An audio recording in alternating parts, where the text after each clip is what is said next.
V.I. Lenin. 11th Congress of the R.C.P. Footnote. The 11th Congress of the R.C.P. was held in Moscow on March 27 to April 2, 1922. It was convened a year after the Civil War ended and the country went over to peaceful economic development. Its purpose was to sum up the results of the first year of the new economic policy and map out the further plan of socialist construction. This was the last party congress in which Lenin participated. It was attended by 522 delegates with a casting vote and 165 delegates with a consultative voice. It discussed 1. The political report of the Central Committee, 2. The organization report of the Central Committee, 3. The report of the Auditing Commission, 5. The report of the Central Control Commission, 5. The report of the Communist International, 6. The Trade Unions, 7. The Red Army, 8. The Financial Policy, 9. The results of the party purge and the accompanying strengthening of the party ranks, and the co-reports on work with young people and on the press and propaganda, and 10. Elections to the Central Committee and the Central Control Commission. Lenin opened the Congress, delivered the political report of the R.C.P., a closing speech on the report and a speech closing the Congress. End of footnote. March 27 to April 2, 1922, written, 16th of March, 1922. First published, 1925, published according to the manuscript. Source, Lenin's Collected Works, 2nd English edition, Progress Publishers, Moscow, 1965, Volume 33, pages 237 to 242. 1. Speech in opening the Congress March 27. Comrades, on behalf of the Central Committee of the Party I declare the 11th Congress of the R.C.P. open. Comrades, you have gathered in Congress after a whole year, in the course of which we have, for the first time, been free from the intervention and invasion of capitalist countries, at all events, in their most direct form. This is the first year that we have had the opportunity of devoting our efforts to the real, main and fundamental tasks of socialist construction. In this field we have undoubtedly taken only the first steps. But I am sure that if we soberly appraise what we have achieved and are not afraid to look facts, which are not always pleasant, and sometimes very unpleasant, straight in the face, we shall certainly overcome all the difficulties that only now are looming ahead of us in all their magnitude. The disasters that befell us in the past year were, if anything, even more severe than those of the preceding years. It seemed as if all the consequences of the imperialist war and of the war which the capitalists forced upon us had combined and hurled themselves upon us in the shape of famine and the most desperate ruin. These disasters have as yet been far from overcome, and none of us expects that they can be overcome soon. But if we maintain and strengthen the unity of our party, if we emerge from international difficulties as successfully as we have done up to now, if we concentrate all our efforts on the tasks that now necessarily arise from present conditions, there can be no doubt that we shall overcome these difficulties. All over the world the communist movement is growing, if not as fast as those of us who measured it by wartime and immediate post-war standards expected, at all events it is growing and is becoming sound, solid, broad and deep. And if we, in cooperation with the communist parties that now exist in all, or nearly all, countries, soberly assess our position and are not afraid to admit our mistakes, we shall victoriously emerge from all these difficulties. 2. Political Report of the Central Committee of the R.C.P. March 27. Applause. Comrades, permit me to start the political report of the Central Committee from the end and not from the beginning of the year. The political question most discussed today is Genoa. But since a great deal has already been said on the subject in our press, and since I have already said what is most essential to it in my speech on March 6, which has been published, I would ask you to permit me to refrain from going into details unless you particularly wish me to do so. On the whole you know everything about Genoa, because much has been written about it in the newspapers, in my opinion too much, to the detriment of the real, practical and urgent requirements of our work of construction in general, and of our economic development in particular. In Europe, in all bourgeois countries, of course, they like to occupy people's minds, or stuff their heads, with all sorts of trash about Genoa. On this occasion, I would say not only on this occasion, we are copying them, and copying them far too much. I must say that in the Central Committee we have taken very great pains to appoint a delegation of our best diplomats. We now have a fair number of Soviet diplomats, which was not the case in the early period of the Soviet Republic. The Central Committee has drawn up sufficiently detailed instructions for our diplomats at the Genoa Conference. We spent a long time discussing these instructions and considered and reconsidered them several times. It goes without saying that the question here is, I shall not say of war, because that term is likely to be misunderstood, but at all events one of rivalry. In the bourgeois camp there is a very strong trend, much stronger than any other, that wants to wreck the Genoa Conference. There are trends which greatly favor the Genoa Conference and want it to meet at all costs. The latter have now gained the upper hand. Lastly, in all bourgeois countries there are trends which might be called pacifist trends, among which should be included the entire Second and 2.5 Internationals.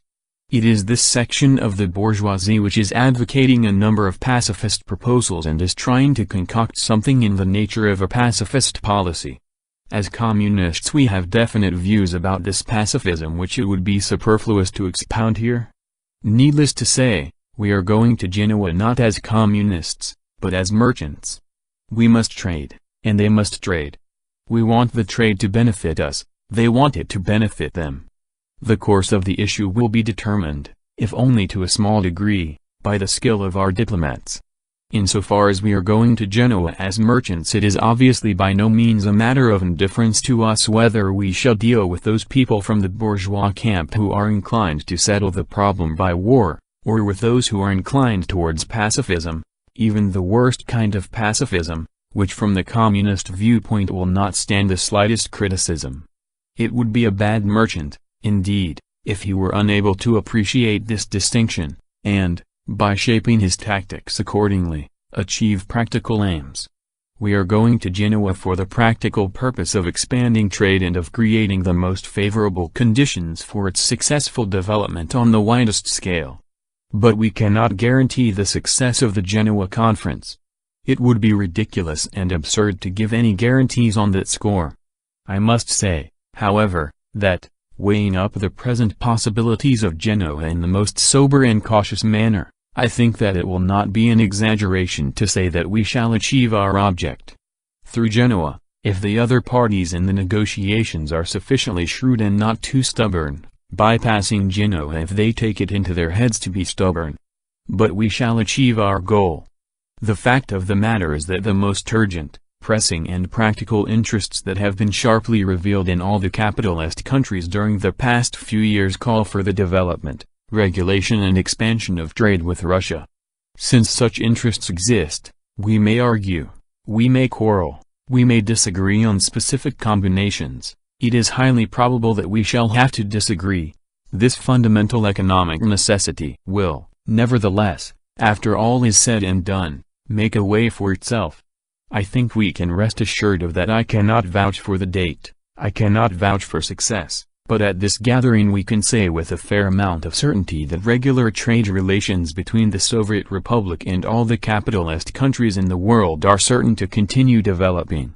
When I come to it in another part of my report I shall mention the hitches that may possibly occur, but I think that this is all that need be said on the questions of Genoa. Needless to say, the comrades who desire to study the question in greater detail and who are not content with the list of delegates published in the newspapers may set up a commission, or a section, and acquaint themselves with all the material of the Central Committee, and all the correspondence and instructions. Of course, the details we have outlined are provisional, for no one up to now knows exactly who will sit round the table at Genoa, and what terms, or preliminary terms or provisions will be announced. It would be highly inexpedient, and I think practically impossible, to discuss all this here. I repeat, this Congress, through the medium of a section, or a commission, has every opportunity to collect all the documents on this question, both the published documents and those in the possession of the Central Committee. I shall not say any more, for I am sure that it is not here that our greatest difficulties lie.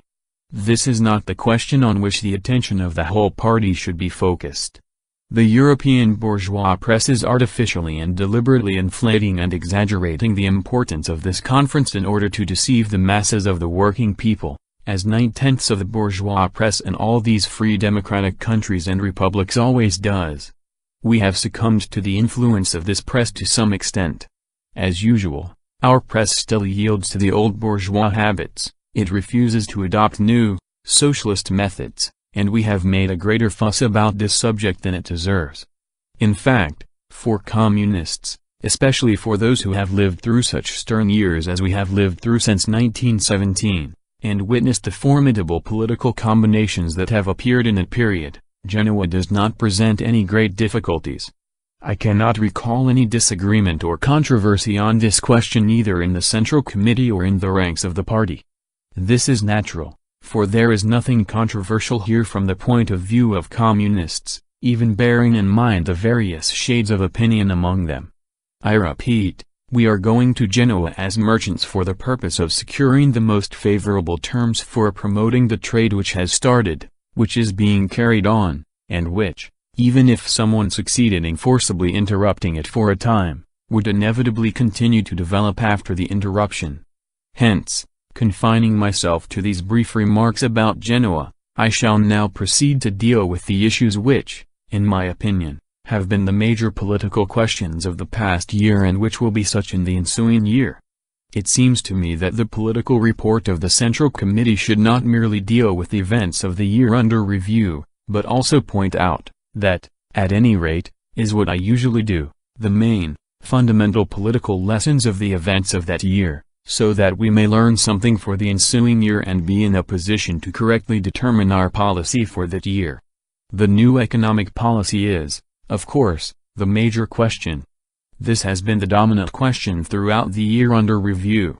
If we have any important, serious and irrevocable gain to record for this year, and I am not so very sure that we have, it is that we have learned something from the launching of this new economic policy.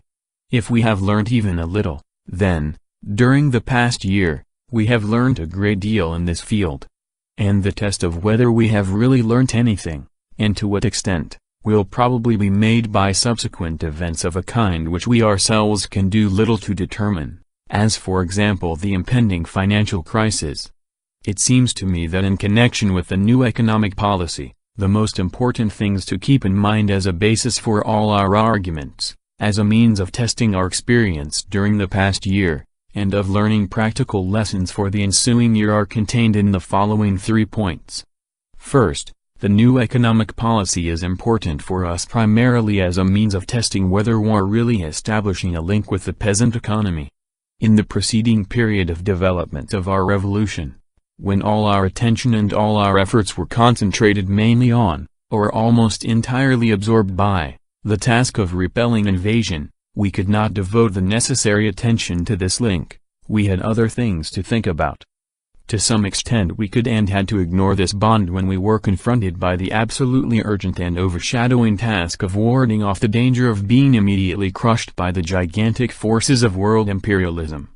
The turn towards the new economic policy was decided on at the last Congress with exceptional unanimity, with even greater unanimity than other questions have been decided by our party, which, it must be admitted, is generally distinguished for its unanimity. This unanimity showed that the need for a new approach to socialist economy had fully matured. People who differed on many questions, and who assessed the situation from different angles, unanimously and very quickly and unhesitantly agreed that we lacked a real approach to socialist economy, to the task of building its foundation, that the only means of finding this approach was the new economic policy. Owing to the course taken by the development of war events, by the development of political events, by the development of capitalism in the old, civilized West, and owing also to the social and political conditions that developed in the colonies, we were the first to make a breach in the old bourgeois world at a time when our country was economically, if not the most backward, at any rate one of the most backward countries in the world. The vast majority of the peasants in our country are engaged in small individual farming. The items of our program of building a communist society, that we could apply immediately, were to some extent outside the sphere of activity of the broad mass of the peasantry, upon whom we imposed very heavy obligations, which we justified on the grounds that war permitted no wavering in this matter. Taken as a whole, this was accepted as justification by the peasantry, notwithstanding the mistakes we could not avoid. On the whole, the mass of the peasantry realized and understood that the enormous burdens imposed upon them were necessary in order to save the workers' and peasants' rule from the landowners and prevent it from being strangled by capitalist invasion, which threatened to wrest away all the gains of the revolution. But there was no link between the peasant economy and the economy that was being built up in the nationalized, socialized factories and on state farms. We saw this clearly at the last Party Congress. We saw it so clearly that there was no hesitation whatever in the party on the question as to whether the new economic policy was inevitable or not. It is amusing to read what is said about our decision in the numerous publications of the various Russian parties abroad. There are only trifling differences in the opinions they express. Living with memories of the past, they still continue to reiterate that to this day the left communists are opposed to the new economic policy. In 1921 they remembered what had occurred in 1918 and what our left communists themselves have forgotten, and they go on chewing this over and over again, assuring the world that these Bolsheviks are a sly and false lot, and that they are concealing from Europe that they have disagreements in their ranks. Reading this, one says to oneself, let them go on fooling themselves. If this is what they imagine is going on in this country, we can judge the degree of intelligence of these allegedly highly educated old fogies who have fled abroad. We know that there have been no disagreements in our ranks, and the reason for this is that the practical necessity of a different approach to the task of building the foundation of socialist economy was clear to all. There was no link between the peasant economy and the new economy we tried to create. Does it exist now? Not yet. We are only approaching it. The whole significance of the new economic policy, which our press still often searches for everywhere except where it should search, the whole purpose of this policy is to find a way of establishing a link between the new economy, which we are creating with such enormous effort, and the peasant economy. That is what stands to our credit. Without it we would not be communist revolutionaries. We began to develop the new economy in an entirely new way, brushing aside everything old. Had we not begun to develop it we would have been utterly defeated in the very first months, in the very first years. But the fact that we began to develop this new economy with such splendid audacity does not mean that we must necessarily continue in the same way. Why should we? There is no reason. From the very beginning we said that we had to undertake an entirely new task, and that unless we received speedy assistance from our comrades, the workers in the capitalistically more developed countries, we should encounter incredible difficulties and certainly make a number of mistakes. The main thing is to be able dispassionately to examine where such mistakes have been made and to start again from the beginning. If we begin from the beginning, not twice, but many times, it will show that we are not bound by prejudice, and that we are approaching our task, which is the greatest the world has ever seen, with a sober outlook. Today, as far as the new economic policy is concerned, the main thing is to assimilate the experience of the past year correctly. That must be done, and we want to do it.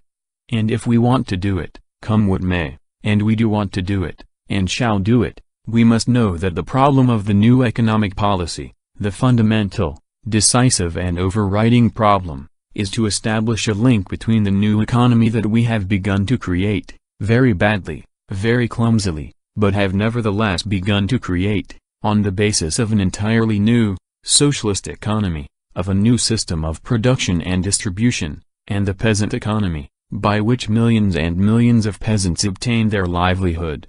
This link has been lacking, and we must create it before anything else. Everything else must be subordinated to this. We have still to ascertain the extent to which the new economic policy has succeeded in creating this link without destroying what we have begun so clumsily to build. We are developing our economy together with the peasantry. We shall have to alter it many times and organize it in such a way that it will provide a link between our socialist work on large-scale industry and agriculture and the work every peasant is doing as best he can, struggling out of poverty, without philosophizing, For how can philosophizing help him to extricate himself from his position and save him from the very real danger of a painful death from starvation? We must reveal this link so that we may see it clearly, so that all the people may see it, and so that the whole mass of the peasantry may see that there is a connection between their present severe, incredibly ruined, incredibly impoverished and painful existence and the work which is being done for the sake of remote socialist ideals. We must bring about a situation where the ordinary, rank-and-file working man realizes that he has obtained some improvement, and that he has obtained it not in the way a few peasants obtained improvements under the rule of landowners and capitalists, when every improvement, undoubtedly there were improvements and very big ones, was accompanied by insult, derision and humiliation for the muzhik, by violence against the masses, which not a single peasant has forgotten, and which will not be forgotten in Russia for decades.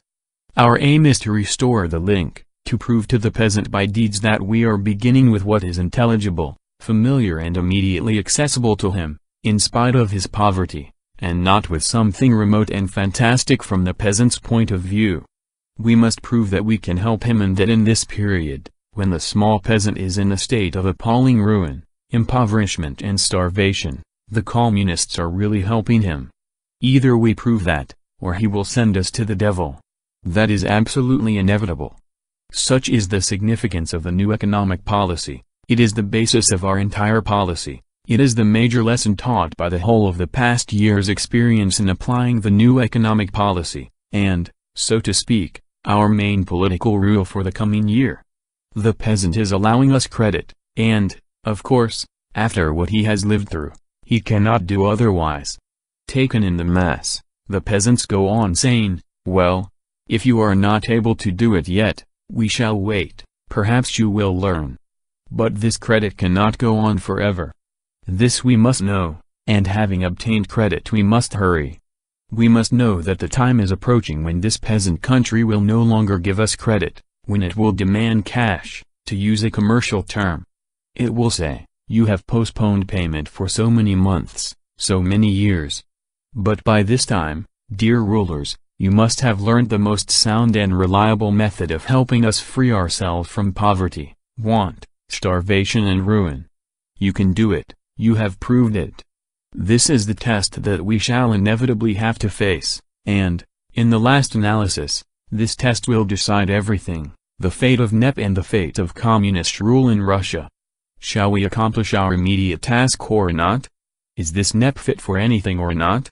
If the retreat turns out to be correct tactics, we must link up with the peasant masses while we are in retreat, and subsequently march forward with them 100 times more slowly, but firmly and unswervingly, in a way that will always make it apparent to them that we are really marching forward. Then our cause will be absolutely invincible, and no power on earth can vanquish us. We did not accomplish this in the first year. We must say this frankly. And I am profoundly convinced, and our new economic policy enables us to draw this conclusion quite definitely and firmly, that if we appreciate the enormous danger harbored by NEP and concentrate all our forces on its weak points, we shall solve this problem. Link up with the peasant masses, with the rank-and-file working peasants, and begin to move forward immeasurably, infinitely more slowly than we expected, but in such a way that the entire mass will actually move forward with us. If we do that we shall in time progress much more quickly than we even dream of today. This, in my opinion, is the first fundamental political lesson of the new economic policy.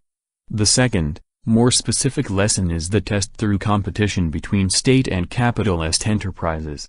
We are now forming mixed companies. I shall have something to say about these later on, which, like our state trade and our new economic policy as a whole, mean that we communists are resorting to commercial, capitalist methods.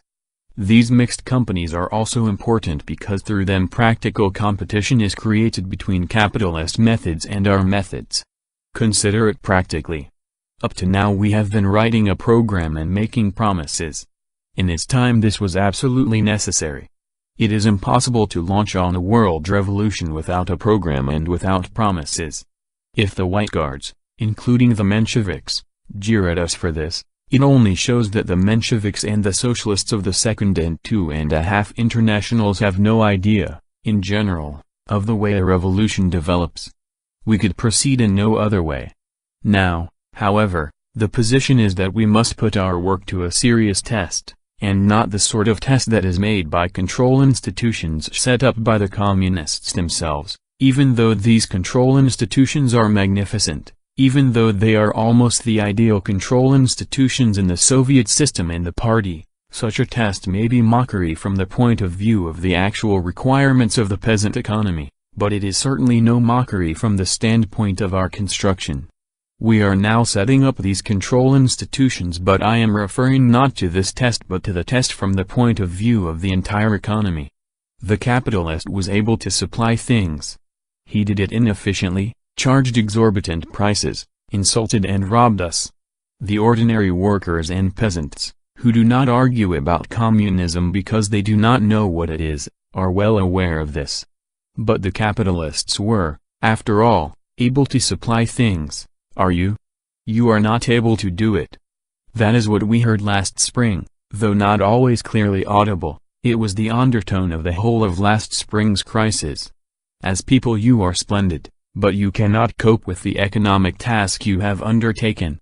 This is the simple and withering criticism which the peasantry, and through the peasantry, some sections of workers, leveled at the Communist Party last year. That is why in the NEP question, this old point acquires such significance. We need a real test. The capitalists are operating alongside us. They are operating like robbers. They make profit, but they know how to do things.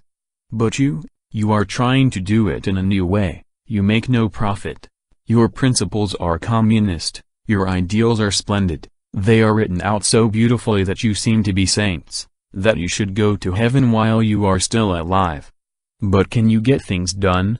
We need a test, a real test, not the kind the Central Control Commission makes when it censures somebody and the All-Russia Central Executive Committee imposes some penalty. Yes. We want a real test from the viewpoint of the national economy. We communists have received numerous deferments, and more credit has been allowed us than any other government has ever been given. Of course, we communists help to get rid of the capitalists and landowners. The peasants appreciate this and have given us an extension of time, longer credit, but only for a certain period. After that comes the test: can you run the economy as well as the others? The old capitalist can, you cannot.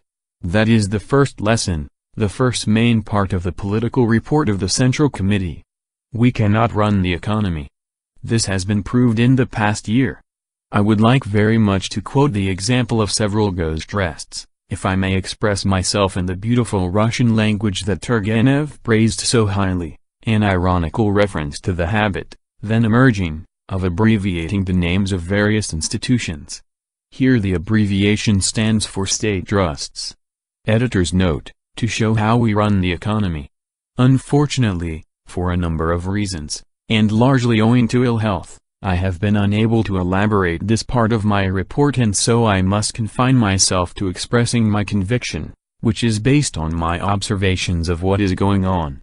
During the past year we showed quite clearly that we cannot run the economy. That is the fundamental lesson. Either we prove the opposite in the coming year, or Soviet power will not be able to exist. And the greatest danger is that not everybody realizes this. If all of us communists, the responsible officials, clearly realize that we lack the ability to run the economy, that we must learn from the very beginning, then we shall win. That, in my opinion, is the fundamental conclusion that should be drawn. But many of us do not appreciate this and believe that if there are people who do think that way, it can only be the ignorant, who have not studied communism. Perhaps they will someday learn and understand. No, excuse me, the point is not that the peasant or the non-party worker has not studied communism, but that the time has passed when the job was to draft a program and call upon the people to carry out this great program. That time has passed. Today you must prove that you can give practical economic assistance to the workers and to the peasants under the present difficult conditions, and thus demonstrate to them that you have stood the test of competition. The mixed companies that we have begun to form, in which private capitalists, Russian and foreign, and communists participate, provide one of the means by which we can learn to organize competition properly and show that we are no less able to establish a link with the peasant economy than the capitalists, that we can meet its requirements, that we can help the peasant make progress even at his present level, in spite of his backwardness, for it is impossible to change him in a brief span of time. That is the sort of competition confronting us as an absolutely urgent task. It is the pivot of the new economic policy and, in my opinion, the quintessence of the party's policy. We are faced with any number of purely political problems and difficulties. You know what they are, Genoa, the danger of intervention. The difficulties are enormous, but they are nothing compared with this economic difficulty.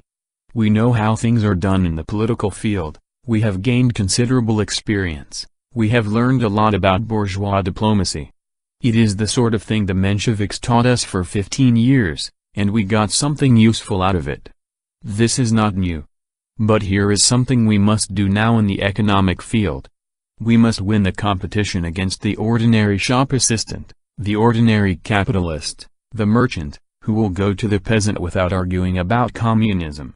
Just imagine, he will not begin to argue about communism, but will argue in this way: if you want to obtain something, or carry on trade properly, or if you want to build, I will do the building at a high price. The communists will, perhaps, build at a higher price, perhaps even 10 times higher. It is this kind of agitation that is now the crux of the matter. Herein lies the root of economics. I repeat, thanks to our correct policy, the people allowed us a deferment of payment and credit, and this, to put it in terms of NEP, is a promissory note. But this promissory note is undated, and you cannot learn from the wording when it will be presented for redemption. Therein lies the danger. This is the specific feature that distinguishes these political promissory notes from ordinary, commercial promissory notes. We must concentrate all our attention on this, and not rest content with the fact that there are responsible and good communists in all the state trusts and mixed companies. That is of no use, because these communists do not know how to run the economy and, in that respect, are inferior to the ordinary capitalist salesmen, who have received their training in big factories and big firms. But we refuse to admit this. In this field communist conceit, komchvanstvo, literally, conceit. Editor's note, to use the great Russian language again, still persists. The whole point is that the responsible communists, even the best of them, who are unquestionably honest and loyal, who in the old days suffered penal servitude and did not fear death, do not know how to trade, because they are not businessmen, they have not learned to trade, do not want to learn and do not understand that they must start learning from the beginning. Communists, revolutionaries who have accomplished the greatest revolution in the world, on whom the eyes of, if not 40 pyramids, then, at all events, 40 European countries are turned in the hope of emancipation from capitalism, must learn from ordinary salesmen. But these ordinary salesmen have had 10 years warehouse experience and know the business, whereas the responsible communists and devoted revolutionaries do not know the business, and do not even realize that they do not know it. And so, comrades, if we do away with at least this elementary ignorance, we shall achieve a tremendous victory. We must leave this Congress with the conviction that we are ignorant of this business and with the resolve to start learning it from the bottom. After all, we have not ceased to be revolutionaries, although many say, and not altogether without foundation, that we have become bureaucrats, and can understand this simple thing, that in a new and unusually difficult undertaking we must be prepared to start from the beginning over and over again. If after starting you find yourselves at a dead end, start again, and go on doing it 10 times if necessary, until you attain your object. Do not put on airs, do not be conceited because you are a communist while there is some non-party salesman, perhaps a white guard, and very likely he is a white guard, who can do things which economically must be done at all costs, but which you cannot do. If you, responsible communists, who have hundreds of ranks and titles and wear communist and Soviet orders, realize this, you will attain your object, because this is something that can be learned. We have some successes, even if only very tiny ones, to record for the past year, but they are insignificant. The main thing is that there is no realization nor widespread conviction among all communists that at the present time the responsible and most devoted Russian communist is less able to perform these functions than any salesman of the old school. I repeat, we must start learning from the very beginning. If we realize this, we shall pass our test, and the test is a serious one which the impending financial crisis will set. The test set by the Russian and international market to which we are subordinated, with which we are connected, and from which we cannot isolate ourselves. The test is a crucial one, for here we may be beaten economically and politically. That is how the question stands, and it cannot be otherwise, for the competition will be very severe, and it will be decisive.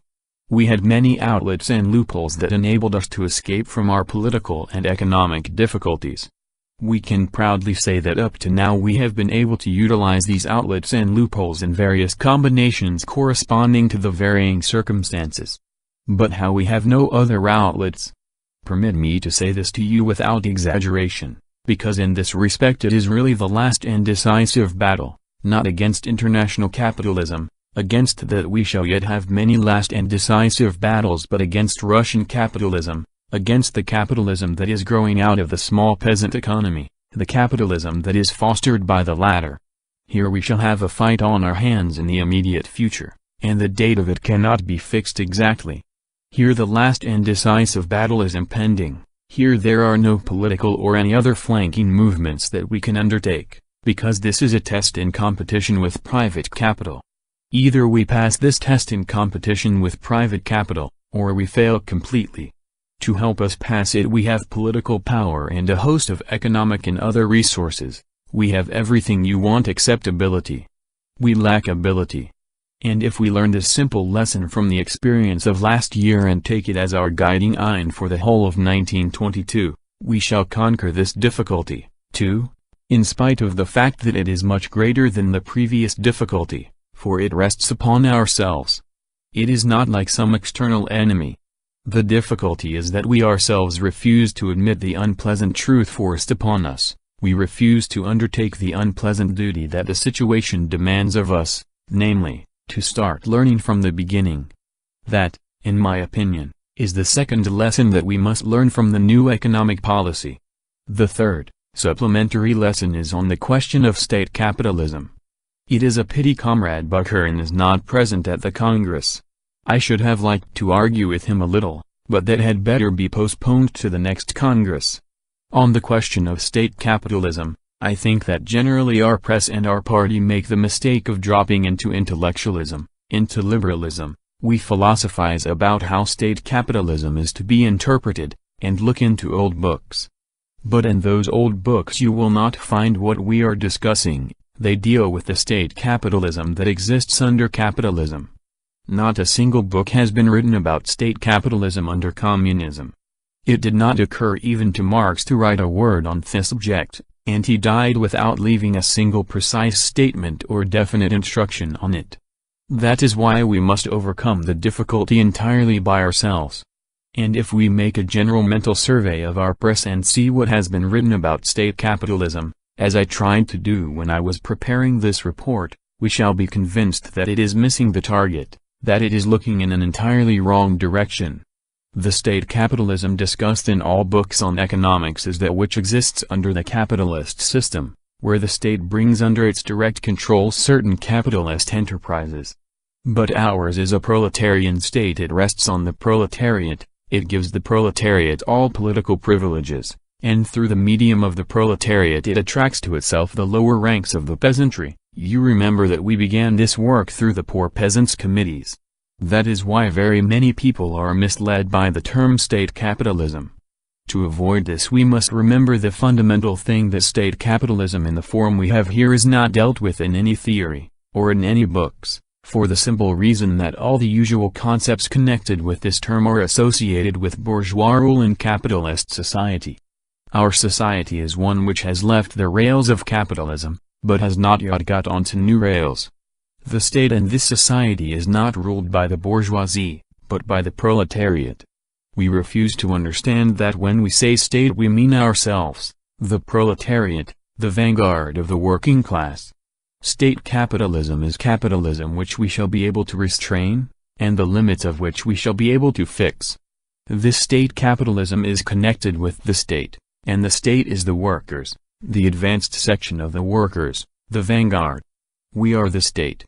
State capitalism is capitalism that we must confine within certain bounds, but we have not yet learned to confine it within those bounds. That is the whole point. And it rests with us to determine what this state capitalism is to be. We have sufficient, quite sufficient political power, we also have sufficient economic resources at our command, but the vanguard of the working class which has been brought to the forefront to directly supervise, to determine the boundaries, to demarcate, to subordinate and not be subordinated itself, lacks sufficient ability for it. All that is needed here is ability, and that is what we do not have. Never before in history has there been a situation in which the proletariat, the revolutionary vanguard, possessed sufficient political power and had state capitalism existing alongside it. The whole question turns on our understanding that this is the capitalism that we can and must permit, that we can and must confine within certain bounds, for this capitalism is essential for the broad masses of the peasantry and for private capital, which must trade in such a way as to satisfy the needs of the peasantry. We must organize things in such a way as to make possible the customary operation of capitalist economy and capitalist exchange, because this is essential for the people. Without it, existence is impossible. All the rest is not an absolutely vital matter to this camp. They can resign themselves to all that. You communists, you workers, you, the politically enlightened section of the proletariat, which undertook to administer the state, must be able to arrange it so that the state, which you have taken into your hands, shall function the way you want it to. Well, we have lived through a year, the state is in our hands, but has it operated the new economic policy in the way we wanted in this past year? No. But we refuse to admit that it did not operate in the way we wanted. How did it operate? The machine refused to obey the hand that guided it. It was like a car that was going not in the direction the driver desired, but in the direction someone else desired, as if it were being driven by some mysterious, lawless hand, God knows whose, perhaps of a profiteer, or of a private capitalist, or of both. Be that as it may, the car is not going quite in the direction the man at the wheel imagines, and often it goes in an altogether different direction. This is the main thing that must be remembered in regard to state capitalism. In this main field we must start learning from the very beginning, and only when we have thoroughly understood and appreciated this can we be sure that we shall learn. Now I come to the question of halting the retreat, a question I dealt with in my speech at the Congress of Metal Workers.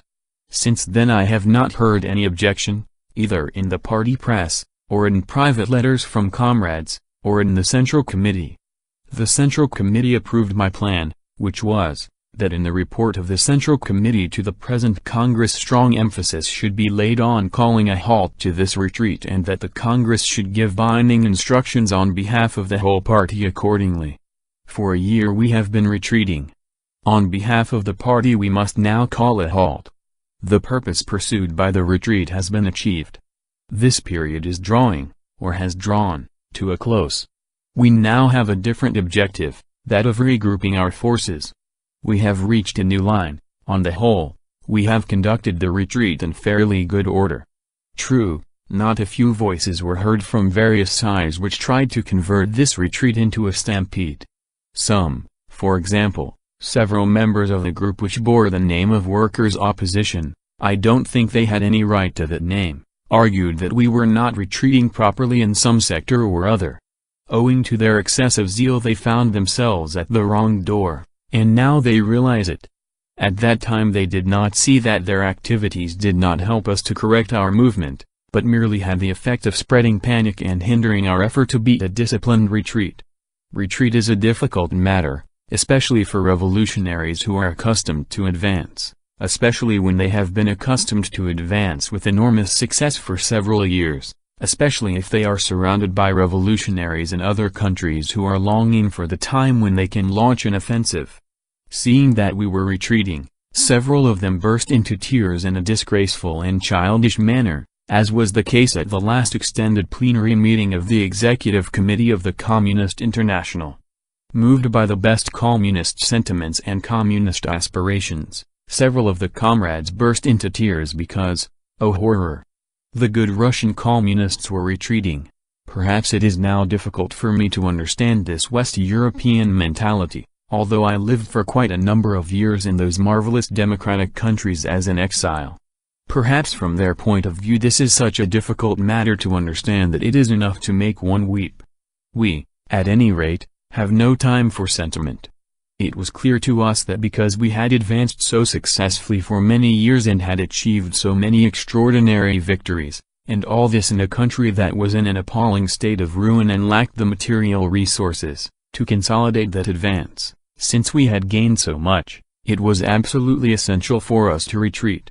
We could not hold all the positions we had captured in the first onslaught. On the other hand, it was because we had captured so much in the first onslaught, on the crest of the wave of enthusiasm displayed by the workers and peasants, that we had room enough to retreat a long distance, and can retreat still further now, without losing our main and fundamental positions. On the whole, the retreat was fairly orderly, although certain panic-stricken voices, among them that of the workers' opposition, this was the tremendous harm it did, caused losses in our ranks, caused a relaxation of discipline, and disturbed the proper order of retreat. The most dangerous thing during a retreat is panic. When the whole army, I speak in the figurative sense, is in retreat, it cannot have the same morale as when it is advancing. At every step you find a certain mood of depression. We even had poets who wrote that people were cold and starving in Moscow, that everything before was bright and beautiful, but now trade and profiteering abound. We have had quite a number of poetic effusions of this sort. Of course, retreat breeds all this. That is where the serious danger lies. It is terribly difficult to retreat after a great victorious advance, for the relations are entirely different. During a victorious advance, even if discipline is relaxed, everybody presses forward on his own accord. During the retreat, however, discipline must be more conscious and is 100 times more necessary, because, when the entire army is in retreat, it does not know or see where it should halt. It sees only retreat. Under such circumstances a few panic-stricken voices are, at times, enough to cause a stampede. The danger here is enormous. When a real army is in retreat, machine guns are kept ready, and when an orderly retreat degenerates into a disorderly one, the command to fire is given, and quite rightly, too. If, during an incredibly difficult retreat, when everything depends on preserving proper order, anyone spreads panic, even from the best of motives, the slightest breach of discipline must be punished severely, sternly, ruthlessly, and this applies not only to certain of our internal party affairs, but also, and to a greater extent, to such gentry as the Mensheviks, and to all the gentry of the 2.5 International. The other day I read an article by Comrade Rakazi in number 20 of the Communist International on a new book by Otto Bauer, from whom at one time we all learned, but who, like Kautsky, became a miserable petty bourgeois after the war. Footnote: here Lenin refers to Matyas Rakazi's article The New Economic Policy in Soviet Russia, which analyzes Otto Bauer's pamphlet Der neue Kurs in Sowjetrussland, The New Policy in Soviet Russia, published in Vienna in 1921. Rakazi's article appeared in March 22 in the magazine Communist International, number 20. Communist International, organ of the Executive Committee of the Communist International, was published in Russian, German, French, English, Spanish and Chinese. The first issue was put out on May 1, 1919. Publication was stopped in June 1943 following the decision of the Presidium of the Comintern Executive Committee of May 15, 1943 to dissolve the Communist International. End of footnote. Bauer now writes, they are now retreating to capitalism. We have always said that it was a bourgeois revolution. And the Mensheviks and socialist revolutionaries, all of whom preach this sort of thing, are astonished when we declare that we shall shoot people for such things. They are amazed, but surely it is clear. When an army is in retreat 100 times more discipline is required than when it is advancing, because during an advance everybody presses forward. If everybody started rushing back now, it would spell immediate and inevitable disaster. The most important thing at such a moment is to retreat in good order, to fix the precise limits of the retreat, and not to give way to panic.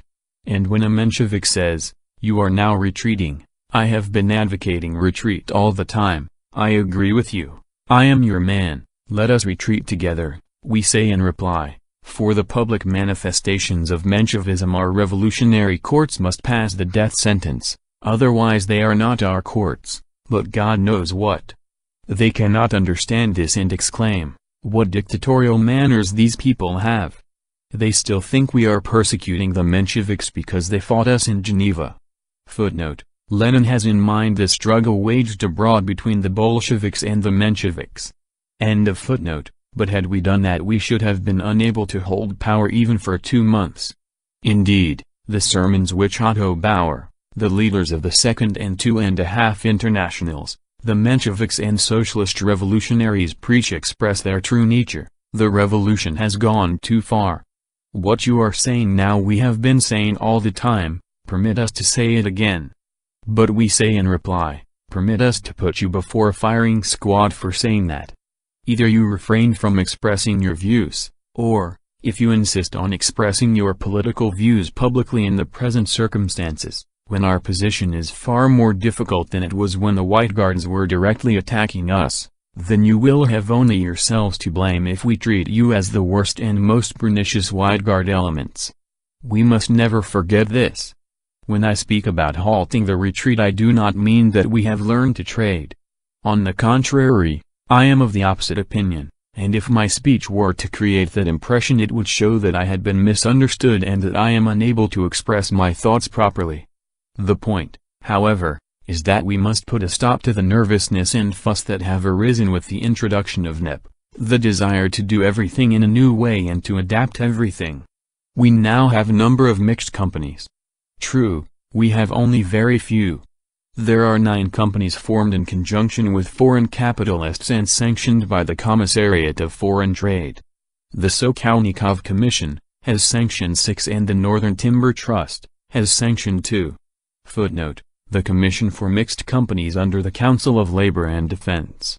This commission was set up by a decision of the Council of Labor and Defense on February 15, 1922. Its chairman was Sokolnikov. The Northern Timber Trust was a special administrative body of the timber industry of the North White Sea area. It was established in 1921. End of footnote. Thus we now have 17 companies with an aggregate capital amounting to many millions, sanctioned by several government departments. Of course, there is plenty of confusion with all these departments, so that some slip here is also possible. At any rate we have formed companies jointly with Russian and foreign capitalists. There are only a few of them. But this small but practical start shows that the communists have been judged by what they do. They have not been judged by such high institutions as the Central Control Commission and the All-Russia Central Executive Committee. The Central Control Commission is a splendid institution, of course, and we shall now give it more power. For all that, the judgment these institutions pass on communists is not, just imagine, recognized on the international market. Laughter. But now that ordinary Russian and foreign capitalists are joining the communists and forming mixed companies, we say, we can do things after all, bad as it is, meager as it is, we have got something for a start. True, it is not very much. Just think of it. A year has passed since we declared that we would devote all our energy, and it is said that we have a great deal of energy, to this matter, and in this year we have managed to form only 17 companies.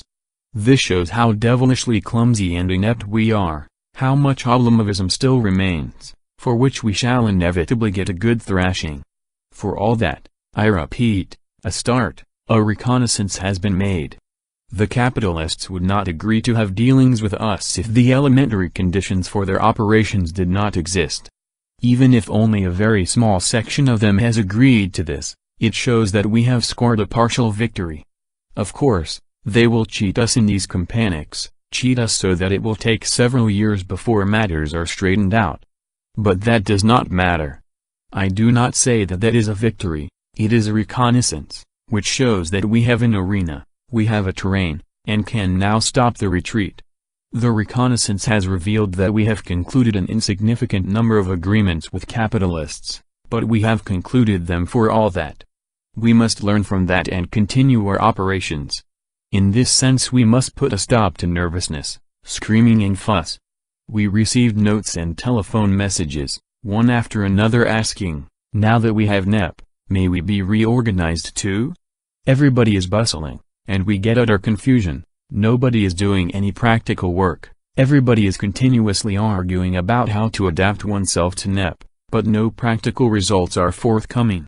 The merchants are laughing at us communists, and in all probability are saying, formerly there were persuaders-in-chief, now we have talkers-in-chief. Footnote: Persuader-in-chief was the nickname given by the soldiers to F. Kerensky, then the War and Navy Minister of the Provisional Government, for trying to persuade the soldiers to start an offensive when he toured the front in the summer of 1917. This attempt was made on orders from the Anglo-French imperialists and the Russian bourgeoisie. End of footnote. That the capitalists gloated over the fact that we started late, that we were not sharp enough, of that there need not be the slightest doubt. In this sense, I say, these instructions must be endorsed in the name of the Congress. The retreat is at an end. The principal methods of operation, of how we are to work with the capitalists, are outlined. We have examples, even if an insignificant number. Stop philosophizing and arguing about NEP. Let the poets write verses, that is what they are poets for. But you economists, you stop arguing about NEP and get more companies formed. Check up on how many communists we have who can organize successful competition with the capitalists. The retreat has come to an end, it is now a matter of regrouping our forces.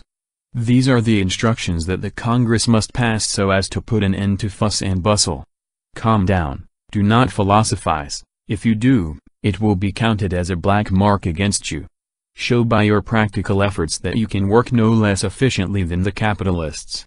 The capitalists create an economic link with the peasants in order to amass wealth. You must create a link with peasant economy in order to strengthen the economic power of our proletarian state. You have the advantage over the capitalists in that political power is in your hands, you have a number of economic weapons at your command. The only trouble is that you cannot make proper use of them. Look at things more soberly. Cast off the tinsel, the festive communist garments, learn a simple thing simply, and we shall beat the private capitalist. We possess political power, we possess a host of economic weapons. If we beat capitalism and create a link with peasant farming we shall become an absolutely invincible power. Then the building of socialism will not be the task of that drop in the ocean, called the Communist Party, but the task of the entire mass of the working people. Then the rank-and-file peasants will see that we are helping them and they will follow our lead. Consequently, even if the pace is 100 times slower, it will be 1,000,000 times more certain and more sure.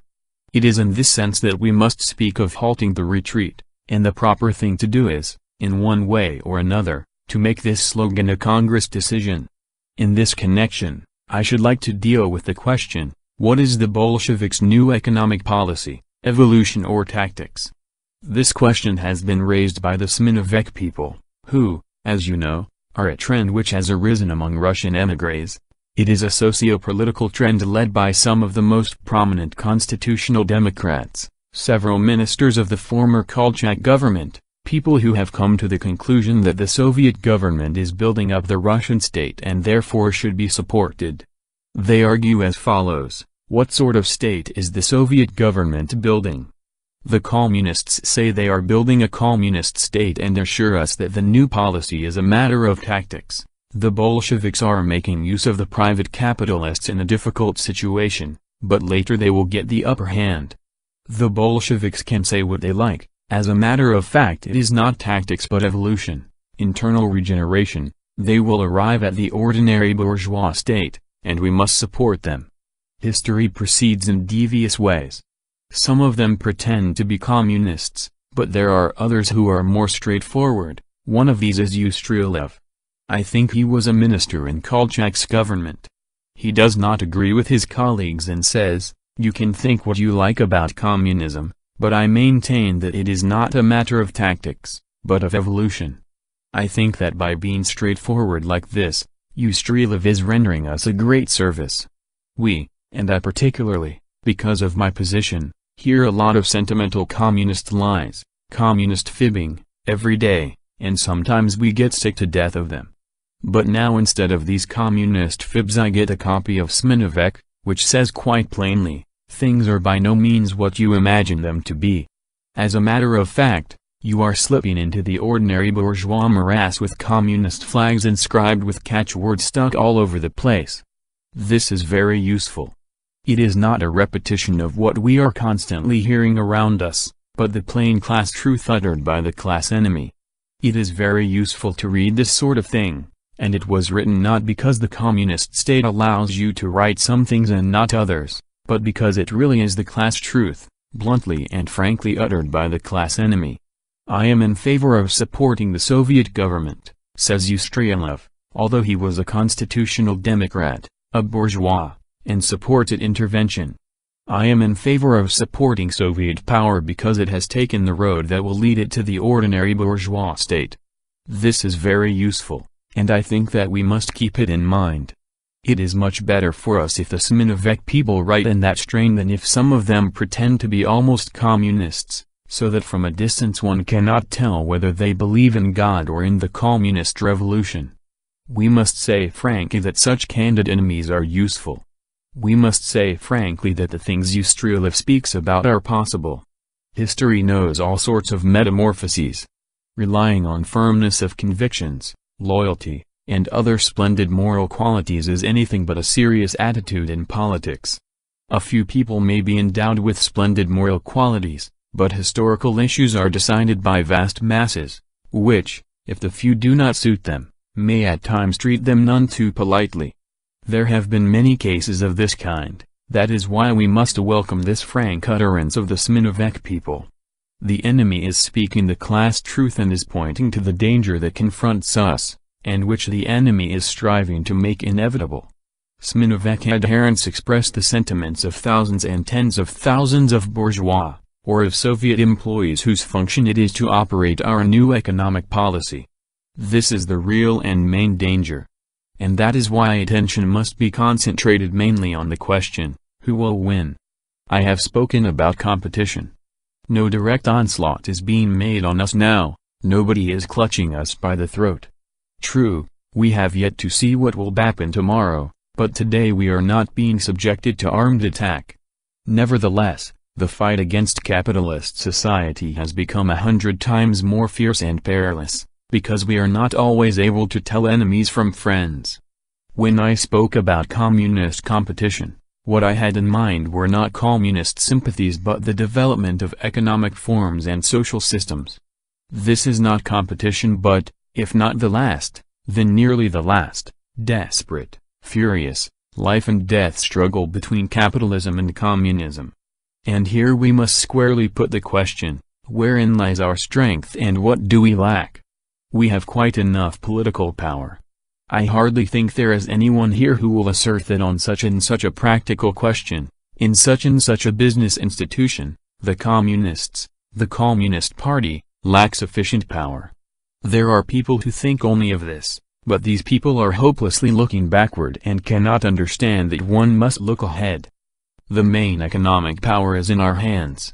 All the vital large enterprises, the railways, etc., are in our hands. The number of leased enterprises, although considerable in places, is on the whole insignificant, altogether it is infinitesimal compared with the rest. The economic power in the hands of the proletarian state of Russia is quite adequate to ensure the transition to communism. What then is lacking? Obviously, what is lacking is culture among the stratum of the communists who perform administrative functions. If we take Moscow with its 4,700 communists in responsible positions, and if we take that huge bureaucratic machine, that gigantic heap, we must ask, who is directing whom? I doubt very much whether it can truthfully be said that the communists are directing that heap.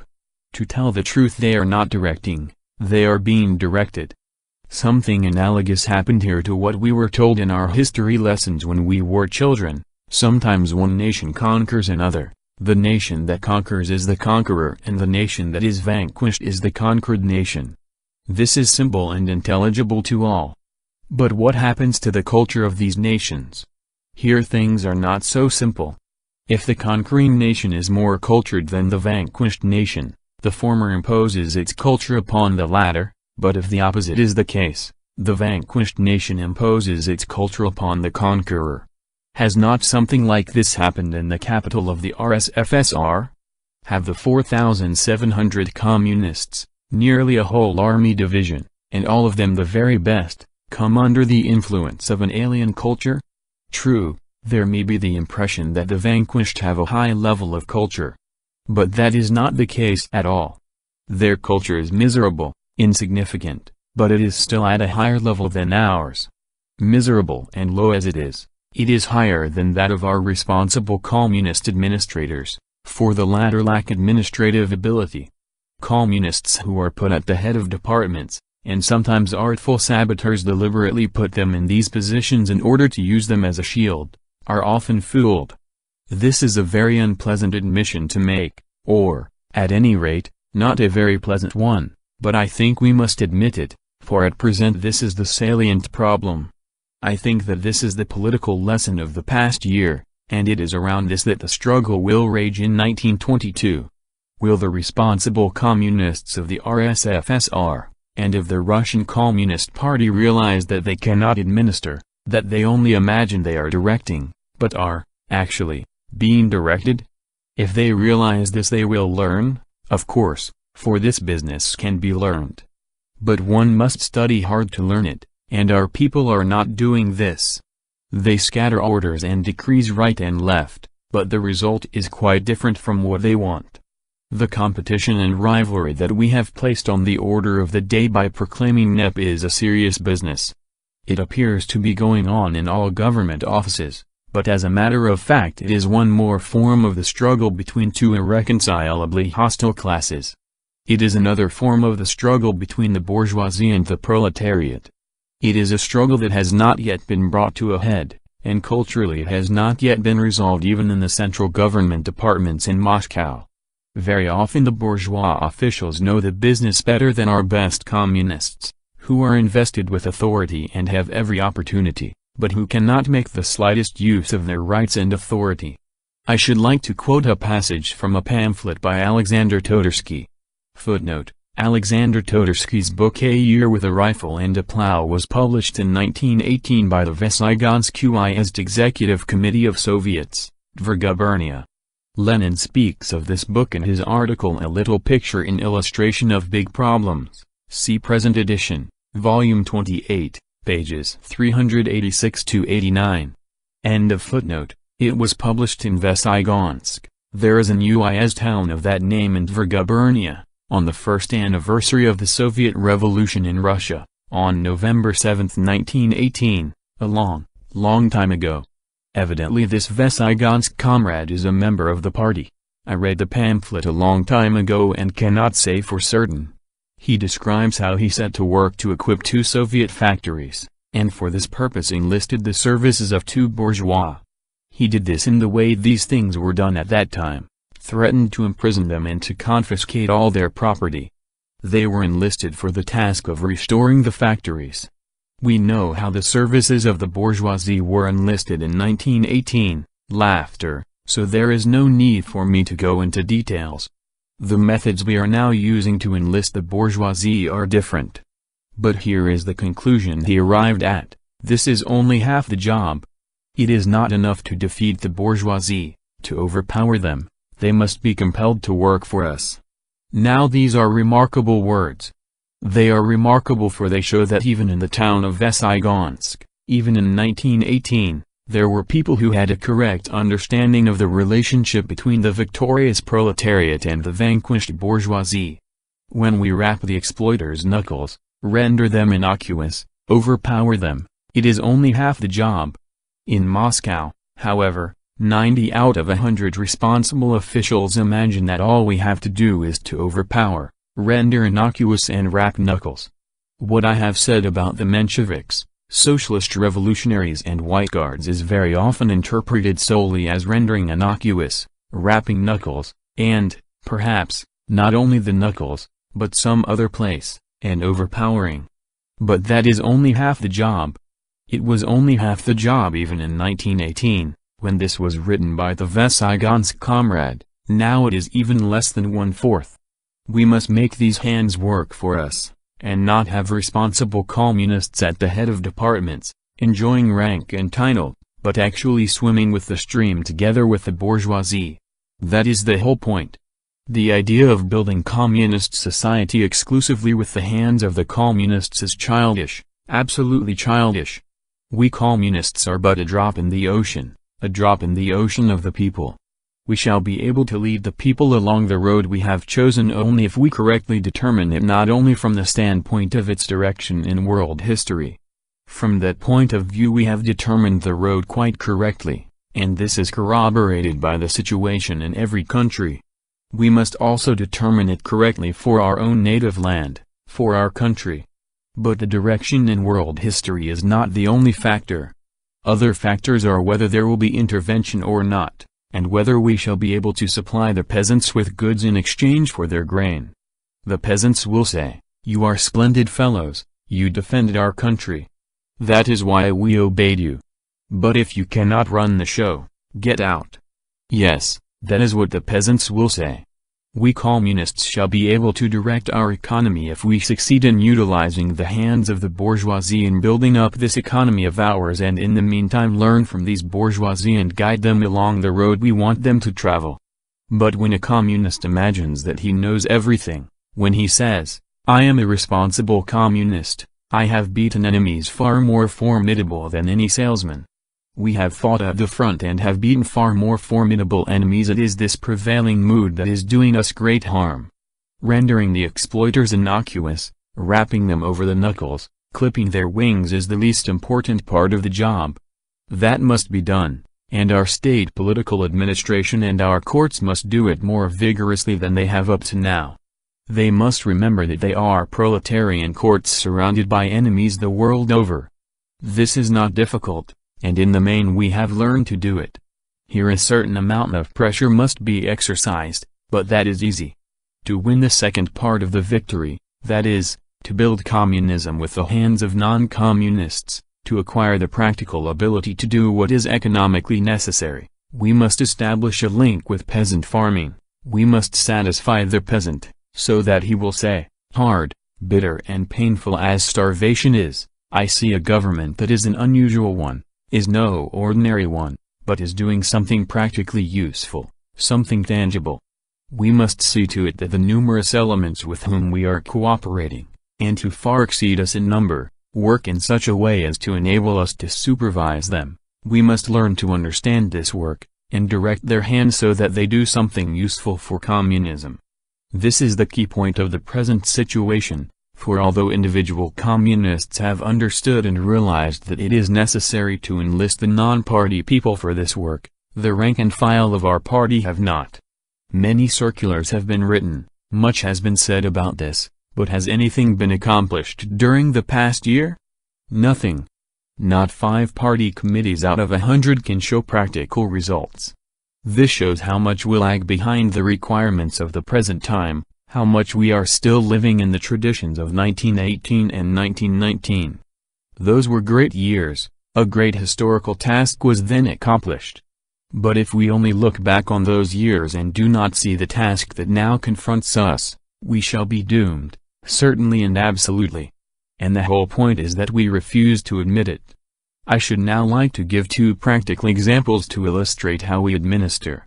I have said already that it would be more correct to take one of the state trusts as an example, but I must ask you to excuse me for not being able to apply this proper method, for to do so it would have been necessary to study the concrete material concerning at least one state trust. Unfortunately, I have been unable to do that, and so I will take 2 small examples. One example is the accusation of bureaucracy leveled at the People's Commissariat of Foreign Trade by the Moscow Consumers Cooperative Society. The other example I will take from the Donets Basin. The first example is not quite relevant, I am unable to find a better, but it will serve to illustrate my main point. As you know from the newspapers, I have been unable to deal with affairs directly during these past few months. I have not been attending the Council of People's Commissars, or the Central Committee. During the short and rare visits I made to Moscow I was struck by the desperate and terrible complaints leveled at the People's Commissariat of Foreign Trade. I have never doubted for a moment that the People's Commissariat of Foreign Trade functions badly and that it is tied up with red tape. But when the complaints became particularly bitter I tried to investigate the matter, to take a concrete example and for once get to the bottom of it, to ascertain the cause, to ascertain why the machine was not working properly. The MCCS wanted to purchase a quantity of canned goods. A French citizen appeared and offered some. I do not know whether he did it in the interests of the international policy and with the knowledge of the leadership of the Entente countries, or with the approval of Poincaré and the other enemies of the Soviet government. I think our historians will investigate and make this clear after the Genoa conference, but the fact is that the French bourgeoisie took not only a theoretical, but also a practical interest in this business, as a French bourgeois turned up in Moscow with an offer of canned goods. Moscow is starving, in the summer the situation will be worse, no meat has been delivered, and knowing the merits of our People's Commissariat of Railways, probably none will be delivered. An offer is made to sell canned meat for Soviet currency, whether the meat is entirely bad or not will be established by a future investigation. What could be simpler? But if the matter is approached in the Soviet way, it turns out to be not so simple after all. I was unable to go into the matter personally, but I ordered an investigation and I have before me the report which shows how this celebrated case developed. It started with the decision adopted on February 11th by the Political Bureau of the Central Committee of the Russian Communist Party on the report of Comrade Kamenev concerning the desirability of purchasing food abroad. Of course, how could a Russian citizen decide such a question without the consent of the Political Bureau of the Central Committee of the Russian Communist Party? Think of it. How could 4,700 responsible officials, and this is only according to the census, decide a matter like purchasing food abroad without the consent of the Political Bureau of the Central Committee? This would be something supernatural, of course. Evidently, Comrade Kamenev understands our policy and the realities of our position perfectly well, and therefore, he did not place too much reliance on the numerous responsible officials. He started by taking the bull by the horns, if not the bull, at all events the Political Bureau, and without any difficulty. I did not hear that there was any discussion over the matter, obtained a resolution stating, to call the attention of the People's Commissariat of Foreign Trade to the desirability of importing food from abroad, the import duties, etc. The attention of the People's Commissariat of Foreign Trade was drawn to this. Things started moving. This was on February 11th. I remember that I had occasion to be in Moscow at the very end of February, or about that time. And what did I find? The complaints, the despairing complaints of the Moscow comrades. What's the matter? I ask. There is no way we can buy these provisions. Why? Because of the red tape of the People's Commissariat of Foreign Trade. I had not been taking part in affairs for a long time and I did not know that the Political Bureau had adopted a decision on the matter. I merely ordered the executive secretary of our council to investigate, procure the relevant documents and show them to me. The matter was settled when Krasin arrived. Kamenev discussed the matter with him, the transaction was arranged, and the canned meat was purchased. All's well that ends well. I have not the least doubt that Kamenev and Krasin can come to an understanding and correctly determine the political line desired by the Political Bureau of the Central Committee of the Russian Communist Party. If the political line on commercial matters were decided by Kamenev and Krasin, ours would be the best Soviet republic in the world. But Kamenev, a member of the Political Bureau, and Krasin, the latter is busy with diplomatic affairs connected with Genoa, affairs which have entailed an enormous, An excessive amount of labor cannot be dragged into every transaction, dragged into the business of buying canned goods from a French citizen. That is not the way to work. This is not new, not economic, and not a policy, but sheer mockery. Now I have the report of the investigation into this matter. In fact, I have two reports. One, the report of the investigation made by Gorbanov, the executive secretary of the Council of People's Commissars, and his assistant, Miroshnikov, and the other, the report of the investigation made by the state political administration. I do not know why the latter interested itself in the matter, and I am not quite sure whether it was proper for it to do so, but I will not go into that now, because I am afraid this might entail another investigation. The important thing is that material on the matter has been collected and I now have it before me. On arriving in Moscow at the end of February I heard bitter complaints: we cannot buy the canned goods, although in Labatt there was a ship with a cargo of canned goods, and the owners were prepared to take Soviet currency for real canned goods. Laughter. If these canned goods are not entirely bad, and I now emphasize the if, because I am not sure that I shall not call for another investigation, the results of which, however, we shall have to report at the next Congress. If, I say, these goods are not entirely bad and they have been purchased, I ask, why could not this matter have been settled without Kamenev and Krasin? From the report I have before me I gather that one responsible communist sent another responsible communist to the devil. I also gather from this report that one responsible communist said to another responsible communist, "From now on I shall not talk to you except in the presence of a lawyer." Reading this report I recalled the time when I was in exile in Siberia, 25 years ago, and had occasion to act in the capacity of a lawyer. I was not a certified lawyer, because, being summarily exiled, I was not allowed to practice, but as there was no other lawyer in the region, people came and confided their troubles to me. But sometimes I had the greatest difficulty in understanding what the trouble was. A woman would come and, of course, start telling me a long story about her relatives, and it was incredibly difficult to get from her what she really wanted. I said to her, "Bring me a copy." She went on with her endless and pointless story. When I repeated, "Bring me a copy," she left, complaining, "He won't hear what I have to say unless I bring a copy." In our colony we had a hearty laugh over this copy. I was able, however, to make some progress.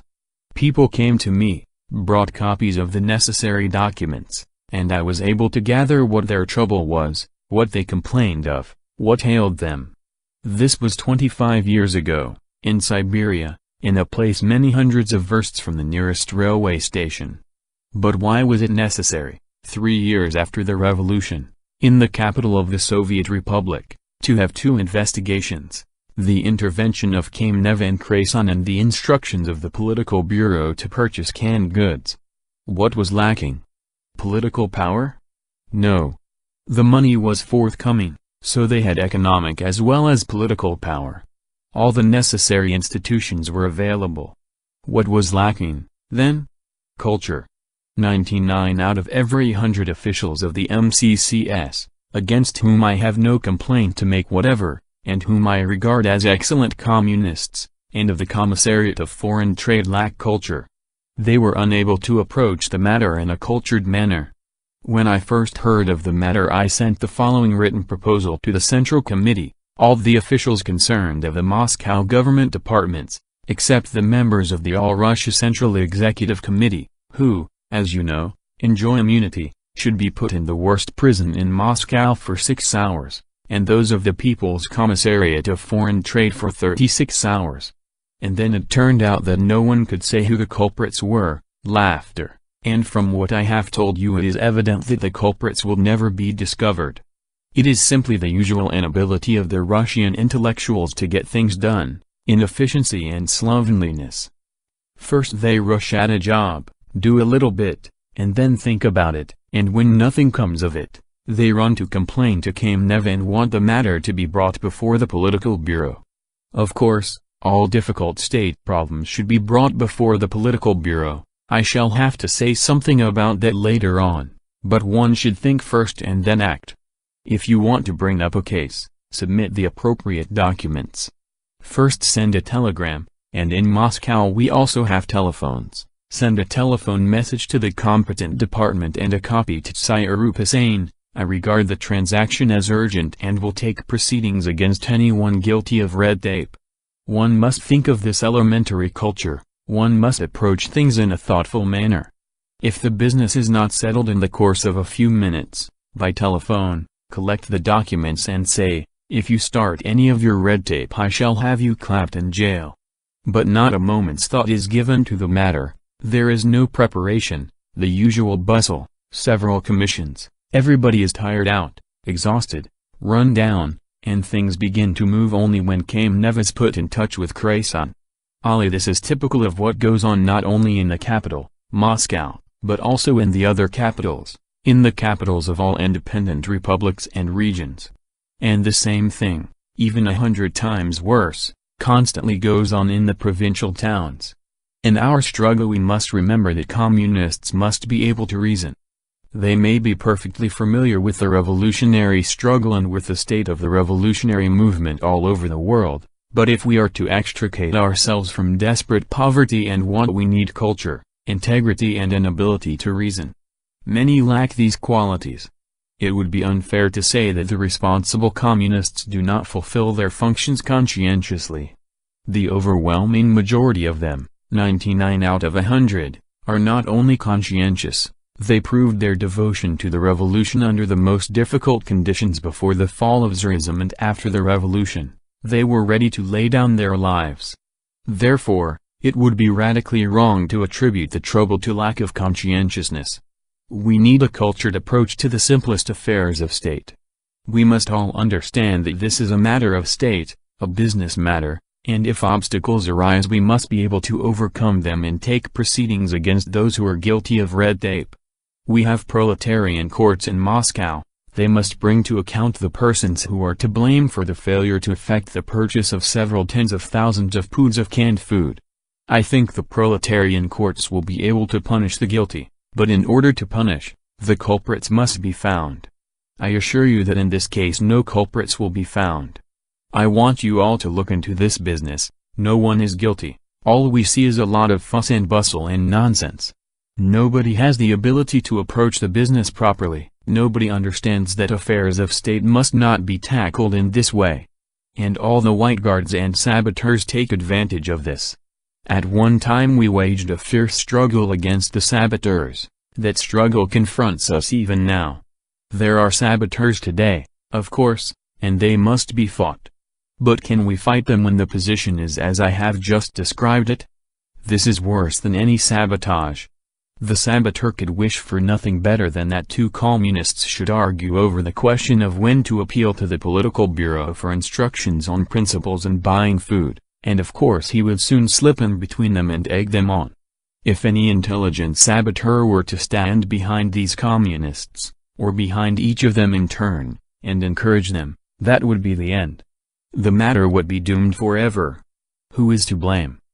Nobody, because two responsible communists, devoted revolutionaries, are arguing over last year's snow, are arguing over the question of when to appeal to the Political Bureau for instructions on principles and buying food. That is how the matter stands, and that is the difficulty that confronts us. Any salesman trained in a large capitalist enterprise knows how to settle a matter like that, but 99 responsible communists out of 100 do not. And they refuse to understand that they do not know how and that they must learn the ABC of this business. Unless we realize this, unless we sit down in the preparatory class again, we shall never be able to solve the economic problem that now lies at the basis of our entire policy. The other example I wanted to give you is that of the Donets Basin. You know that this is the center, the real basis of our entire economy. It will be utterly impossible to restore large-scale industry in Russia, to really build socialism, for it can only be built on the basis of large-scale industry, unless we restore the Donets Basin and bring it up to the proper level. The Central Committee is closely watching developments there. As regards this region, there was no unjustified, ridiculous or absurd raising of minor questions in the Political Bureau. Real, absolutely urgent business was discussed. The Central Committee ought to see to it that in such real centers, bases and foundations of our entire economy, work is carried on in a real business-like manner. At the head of the Central Coal Industry Board we had not only undoubtedly devoted, but really educated and very capable people. I should not be wrong even if I said talented people. That is why the Central Committee has concentrated its attention on it. The Ukraine is an independent republic. That is quite all right. But in party matters it sometimes, what is the politest way of saying it, takes a roundabout course, and we shall have to get at them. For the people in charge there are sly, and their Central Committee I shall not say deceives us, but somehow edges away from us. To obtain a general view of the whole business, we discussed it in the Central Committee here and discovered that friction and disagreement exist. There is a commission for the utilization of small mines there and, of course, severe friction between it and the Central Coal Industry Board. Still we, the Central Committee, have a certain amount of experience and we unanimously decided not to remove the leading people, but if there was any friction it was to be reported to us, down to the smallest detail. For since we have not only devoted but capable people in the region, we must back them up, and enable them to complete their training, assuming that they have not done so. In the end, a party congress was held in the Ukraine. I do not know what happened there, all sorts of things happened. I asked for information from the Ukrainian comrades, and I asked Comrade Orjonikidze particularly, and the Central Committee did the same, to go down there and ascertain what had happened. Evidently, there was some intrigue and an awful mess, which the Commission on Party History would not be able to clear up in 10 years should it undertake to do so. But the upshot of it all was that contrary to the unanimous instructions of the Central Committee, this group was superseded by another group. What was the matter?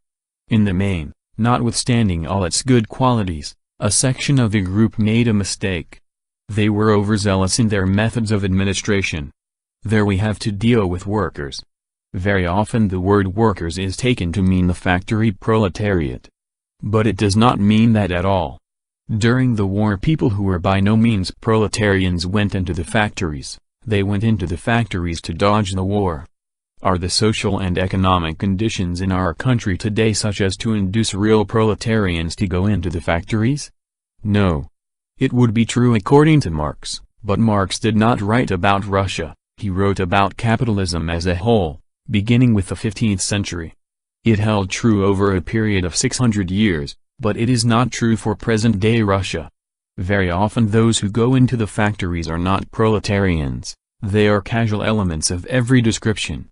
The task is to learn to organize the work properly, not to lag behind, to remove friction in time, not to separate administration from politics. For our administration and our politics rest on the ability of the entire vanguard to maintain contact with the entire mass of the proletariat and with the entire mass of the peasantry. If anybody forgets these cogs and becomes wholly absorbed in administration, the result will be a disastrous one. The mistake the Donets Basin officials made is insignificant compared with other mistakes of ours, but this example is a typical one. The Central Committee unanimously ordered, allow this group to remain, bring all conflicts, even minor ones, before the Central Committee, for the Donets Basin is not an ordinary district, but a vital one, without which socialist construction would simply remain a pious wish. But all our political power, all the authority of the Central Committee proved of no avail. This time there was a mistake in administration, of course. In addition, a host of other mistakes were made. This instance shows that it is not a matter of possessing political power, but of administrative ability, the ability to put the right man in the right place, the ability to avoid petty conflicts, so that state economic work may be carried on without interruption. This is what we lack. This is the root of the mistake. I think that in discussing our revolution and weighing up its prospects, we must carefully single out the problems which the revolution has solved completely and which have irrevocably gone down in history as an epoch-making departure from capitalism. Our revolution has such solutions to its credit. Let the Mensheviks and Otto Bauer of the 2.5 International shout, theirs is a bourgeois revolution. We say that our task was to consummate the bourgeois revolution. As a certain White-Guard newspaper expressed it, dung had accumulated in our state institutions for 400 years, but we cleaned it all out in 4 years. This is the great service we rendered. What have the Mensheviks and socialist revolutionaries done? Nothing. The dung of medievalism has not been cleared out either in our country, or even in advanced, enlightened Germany. Yet they reproach us for doing what stands very much to our credit. The fact that we have consummated the revolution is an achievement that can never be expunged from our record. War is now in the air. The trade unions, for example, the reformist trade unions, are passing resolutions against war and are threatening to call strikes in opposition to war. Recently, if I am not mistaken, I read a report in the newspapers to the effect that a certain very good communist delivered an anti-war speech in the French Chamber of Deputies, in the course of which he stated that the workers would prefer to rise in revolt rather than go to war. This question cannot be formulated in the way we formulated it in 1912, when the Ball Manifesto was issued. The Russian Revolution alone has shown how it is possible to emerge from war, and what effort this entails. It showed what emerging from a reactionary war by revolutionary methods means. Reactionary imperialist wars are inevitable in all parts of the world, and in solving problems of this sort mankind cannot and will not forget that tens of millions were slaughtered then, and will be slaughtered again if war breaks out. We are living in the 20th century, and the only nation that emerged from a reactionary war by revolutionary methods not for the benefit of a particular government, but by overthrowing it, was the Russian nation, and it was the Russian Revolution that extricated it. What has been won by the Russian Revolution is irrevocable. No power on earth can erase that, nor can any power on earth erase the fact that the Soviet state has been created. This is a historic victory. For hundreds of years states have been built according to the bourgeois model, and for the first time a non-bourgeois form of state has been discovered.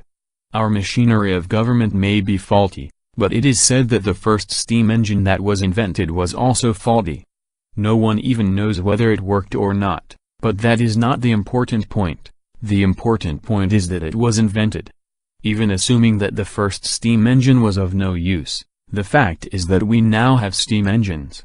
Even if our machinery of government is very faulty, the fact remains that it has been created, the greatest invention in history has been made. A proletarian type of state has been created.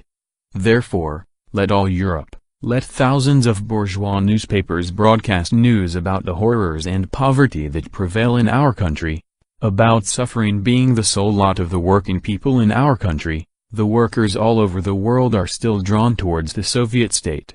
These are the great and irrevocable gains that we have achieved. But for us, members of the Communist Party, this meant only opening the door. We are now confronted with the task of laying the foundations of socialist economy. Has this been done? No, it has not. We still lack the socialist foundation. Those communists who imagine that we have it are greatly mistaken. The whole point is to distinguish firmly, clearly and dispassionately what constitutes the historic service rendered by the Russian Revolution from what we do very badly, from what has not yet been created, and what we shall have to redo many times yet. Political events are always very confused and complicated. They can be compared with a chain. To hold the whole chain you must grasp the main link, not a link chosen at random. What was the central event in 1917? Withdrawal from the war. The entire nation demanded this, and it overshadowed everything. Revolutionary Russia accomplished this withdrawal from the war. It cost tremendous effort, but the major demand of the people was satisfied. And that brought us victory for many years. The people realized, the peasants saw, every soldier returning from the front understood perfectly well that the Soviet government was a more democratic government, one that stood closer to the working people. No matter how many outrageous and absurd things we may have done in other spheres, the fact that we realized what the main task was proved that everything was right. What was the key feature of 1919 and 1920? Military resistance. The all-powerful Entente was marching against us, was at our throats. No propaganda was required there. Every non-party peasant understood what was going on. The landowners were coming back. The communists knew how to fight them. That is why, taken in the mass, the peasants followed the lead of the communists. That is why we were victorious. In 1921, the key feature was an orderly retreat. This required stern discipline. The workers' opposition said, "You are underrating the workers. The workers should display greater initiative." But initiative had to be displayed then by retreating in good order and by maintaining strict discipline. Anyone who introduced an undertone of panic or insubordination would have doomed the revolution to defeat, for there is nothing more difficult than retreating with people who have been accustomed to victory, who are imbued with revolutionary views and ideals, and who, in their hearts, regard every retreat as a disgraceful matter. The greatest danger was the violation of good order, and the greatest task was to maintain good order. And what is the key feature now? The key feature now, and I would like to sum up my report with this, is not that we have changed our line of policy. An incredible lot of nonsense is being talked about this in connection with NEP. It is all hot air, pernicious twaddle. In connection with NEP some people are beginning to fuss around, proposing to reorganize our government departments and to form new ones. All this is pernicious twaddle. In the present situation the key feature is people, the proper choice of people. A revolutionary who is accustomed to struggle against petty reformists and uplift educators finds it hard to understand this. Soberly weighed up, the political conclusion to be drawn from the present situation is that we have advanced so far that we cannot hold all the positions, and we need not hold them all. Internationally our position has improved vastly these last few years. The Soviet type of state is our achievement, it is a step forward in human progress. And the information the Communist International receives from every country every day corroborates this. Nobody has the slightest doubt about that. From the point of view of practical work, however, the position is that unless the Communists render the masses of the peasants practical assistance they will lose their support. Passing laws, passing better decrees, etc., is not now the main object of our attention. There was a time when the passing of decrees was a form of propaganda. People used to laugh at us and say that the Bolsheviks do not realize that their decrees are not being carried out. The entire White Guard press was full of jeers on that score. But at that period this passing of decrees was quite justified. We Bolsheviks had just taken power, and we said to the peasant, to the worker, "Here is a decree, this is how we would like to have the state administered. Try it." From the very outset we gave the ordinary workers and peasants an idea of our policy in the form of decrees. The result was the enormous confidence we enjoyed and now enjoy among the masses of the people. This was an essential period at the beginning of the revolution. Without it we should not have risen on the crest of the revolutionary wave, we should have wallowed in its trough.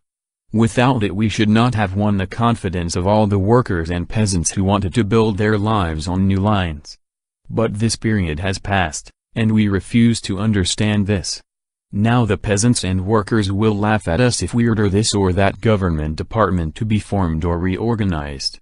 The ordinary workers and peasants will display no interest in this now, and they will be right, because this is not the central task today. This is not the sort of thing with which we communists should now go to the people. Although we who are engaged in government departments are always overwhelmed with so many petty affairs, this is not the link that we must grasp, this is not the key feature. The key feature is that we have not got the right men in the right places, that responsible communists who acquitted themselves magnificently during the revolution have been given commercial and industrial functions about which they know nothing, and they prevent us from seeing the truth, for rogues and rascals hide magnificently behind their backs. The trouble is that we have no such thing as practical control of how things have been done. This is a prosaic job, a small job, these are petty affairs. But after the greatest political change in history, bearing in mind that for a time we shall have to live in the midst of the capitalist system, the key feature now is not politics in the narrow sense of the word. What we read in the newspapers is just political fireworks, there is nothing socialist in it at all. The key feature is not resolutions, not departments and not reorganization. As long as these things are necessary we shall do them, but don't go to the people with them. Choose the proper men and introduce practical control. That is what the people will appreciate. In the sea of people we are after all but a drop in the ocean, and we can administer only when we express correctly what the people are conscious of. Unless we do this, the Communist Party will not lead the proletariat will not lead the masses, and the whole machine will collapse. The chief thing the people, all the working people, want today is nothing but help in their desperate hunger and need. They want to be shown that the improvement needed by the peasants is really taking place in the form they are accustomed to. The peasant knows and is accustomed to the market and trade. We were unable to introduce direct communist distribution. We lacked the factories and their equipment for this. That being the case, we must provide the peasants with what they need through the medium of trade, and provide it as well as the capitalists did, otherwise the people will not tolerate such an administration. This is the key to the situation, and unless something unexpected arises, this, given three conditions, should be the central feature of our activities in 1922.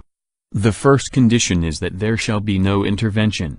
We are doing all we can in the diplomatic field to avoid it, nevertheless, it may occur any day. We must really be on the alert, and we must agree to make certain big sacrifices for the sake of the Red Army, within definite limits. Of course, we are confronted by the entire bourgeois world, which is only seeking a way in which to strangle us. Our Mensheviks and socialist revolutionaries are nothing more nor less than the agents of this bourgeoisie. Such is their political status. The second condition is that the financial crisis shall not be too severe. The crisis is approaching. You will hear about that when we discuss financial policy. If it is too severe and rigorous, we shall have to revise many things again and concentrate all efforts on one thing. If it is not too severe, it may even be useful. It will give the communists and all the state trusts a good shaking, only we must not forget to do it. The financial crisis will shake up government departments and industrial enterprises, and those that are not equal to their task will be the first to burst. Only we must take care that all the blame for this is not thrown on the specialists, while the responsible communists are praised for being very good fellows who have fought at the fronts and have always worked well. Thus, if the financial crisis is not too severe, we can derive some benefit from it and comb the ranks of the responsible communists engaged in the business departments, not in the way the Central Control Commission and the Central Verification Commission comb them, but very thoroughly. Footnote: the Central Verification Commission was set up on June 25, 1921 by the R.C.P. to direct the work of local verification commissions during the period of the party purge. It consisted of 5 men. End of footnote. The third condition is that we shall make no political mistakes in this period. Of course, if we do make political mistakes, all our work of economic construction will be disrupted and we shall land ourselves in controversies about how to rectify them and what direction to pursue. But if we make no sad mistakes, the key feature in the near future will be not decrees and politics in the narrow sense of the word, not departments and their organization. The responsible communists and the Soviet institutions will deal with these things whenever necessary. The main thing in all our activities will be choosing the right people and making sure that decisions are carried out. If, in this respect, we learn something practical, if we do something practically useful, we shall again overcome all difficulties. In conclusion, I must mention the practical side of the question of our Soviet institutions, the higher government bodies and the party's relation to them. The relations between the party and the Soviet government bodies are not what they ought to be. On this point we are quite unanimous. I have given one example of how minor matters are dragged before the political bureau. It is extremely difficult to get out of this by formal means, for there is only one governing party in our country, and a member of the party cannot be prohibited from lodging complaints. That is why everything that comes up on the Council of People's Commissars is dragged before the political bureau. I, too, am greatly to blame for this. For to a large extent contact between the Council of People's Commissars and the Political Bureau was maintained through me. When I was obliged to retire from work, it was found that the two wheels were not working in unison and Kamenev had to bear a treble load to maintain this contact.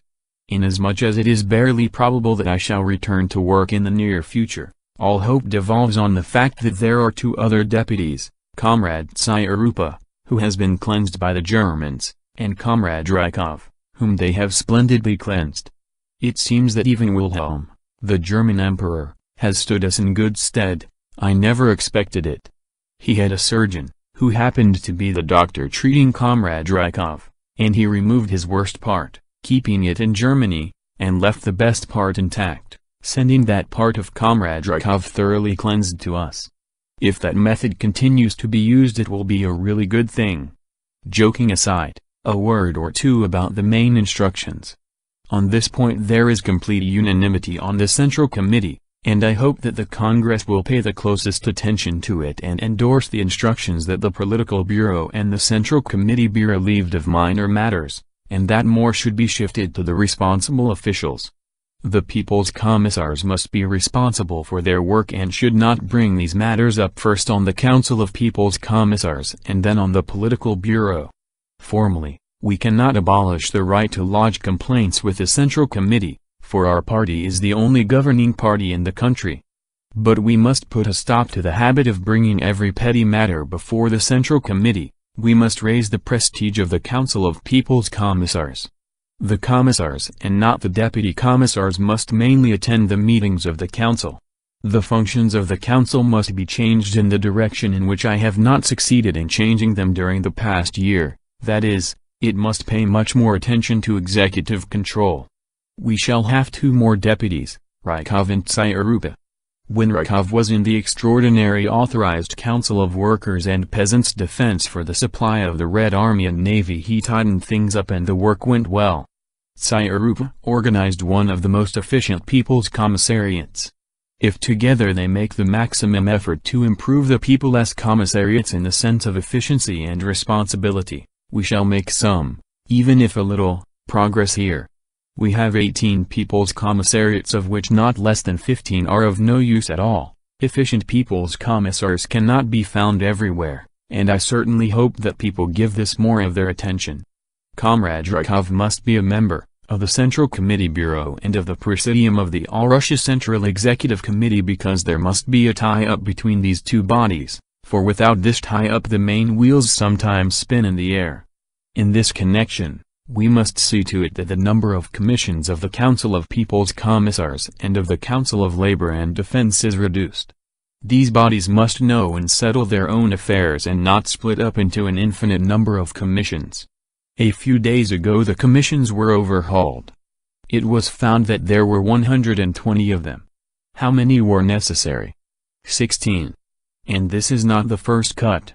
Instead of accepting responsibility for their work, preparing a decision for the Council of People's Commissars and knowing that they bear responsibility for this decision, there is a tendency to take shelter behind commissions. The devil himself would lose his way in this maze of commissions. Nobody knows what is going on, who is responsible, everything is mixed up, and finally a decision is passed for which everybody is held responsible. In this connection, reference must be made to the need for extending and developing the autonomy and activities of the regional economic conferences. The administrative division of Russia has now been drawn up on scientific lines. The economic and climatic conditions, the way of life, the conditions of obtaining fuel, of local industry, etc., have all been taken into account. On the basis of this division, district and regional economic conferences have been instituted. Changes may be made here and there, of course, but the prestige of these economic conferences must be enhanced. Then we must see to it that the All-Russia Central Executive Committee works more energetically, meets in session more regularly, and for longer periods. The sessions of the All-Russia Central Executive Committee should discuss bills which sometimes are hastily brought before the Council of People's Commissars when there is no need to do so. It would be better to postpone such bills and give the local workers an opportunity to study them carefully. Stricter demands should be made upon those who draft the bills. This is not done. If the sessions of the All-Russia Central Executive Committee last longer, they can split up into sections and subcommissions, and thus will be able to verify the work more strictly and strive to achieve what in my opinion is the key, the quintessence of the present political situation, to concentrate attention on choosing the right people and on verifying how decisions are carried out. It must be admitted, and we must not be afraid to admit, that in 99 cases out of 100 the responsible communists are not in the jobs they are now fit for, that they are unable to perform their duties, and that they must sit down to learn. If this is admitted, and since we have the opportunity to learn, judging by the general international situation we shall have time to do so, we must do it, come what may. Stormy applause. 3. Closing speech on the political report of the Central Committee of the R.C.P. March 28. Applause. First of all, I shall have to devote a little time to criticizing the remarks made here by comrades Preobrazhensky and Osinsky. I think that on the most important and fundamental question comrades Preobrazhensky and Osinsky were wide of the mark, and their own statements have proved their line of policy to be wrong. Comrade Preobrazhensky spoke about capitalism and said that we ought to open a general discussion on our program. I think that this would be the most unproductive and unjustified waste of time. First of all, about state capitalism. State capitalism is capitalism, said Preobrazhensky, and that is the only way it can and should be interpreted. I say that that is pure scholasticism. Up to now nobody could have written a book about this sort of capitalism, because this is the first time in human history that we see anything like it. All the more or less intelligible books about state capitalism that have appeared up to now were written under conditions and in a situation where state capitalism was capitalism. Now things are different, and neither Marx nor the Marxists could foresee this. We must not look to the past. When you write history, you will write it magnificently, but when you write a textbook, you will say, state capitalism is the most unexpected and absolutely unforeseen form of capitalism. For nobody could foresee that the proletariat would achieve power in one of the least developed countries, and would first try to organize large-scale production and distribution for the peasantry and then, finding that it could not cope with the task owing to the low standard of culture, would enlist the services of capitalism.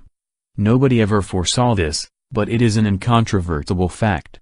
Comrade Lenin, in his speech, revealed that he has a very vague conception of the new economic policy and of how it should be handled. Not a single serious objection has been raised to our adoption of the new economic policy. The proletariat is not afraid to admit that certain things in the revolution went off magnificently, and that others went awry. All the revolutionary parties that have perished so far, perished because they became conceited, because they failed to see the source of their strength and feared to discuss their weaknesses. We, however, shall not perish, because we are not afraid to discuss our weaknesses and will learn to overcome them. Applause. The capitalism that we have permitted is essential. If it is ugly and bad, we shall be able to rectify it, because power is in our hands and we have nothing to fear. Everybody admits this, and so it is ridiculous to confuse this with panic-mongering. If we were afraid to admit this, our doom would be sealed. But the fact that we will learn and want to learn this is proved by the experience of the past 3, 4, 5 years, during which we learnt more complicated matters in a shorter period. True, then we were driven by necessity.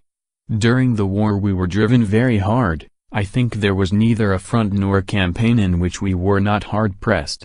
The enemy came within 100 versts of Moscow, was approaching Oral, was within 5 versts of Petrograd.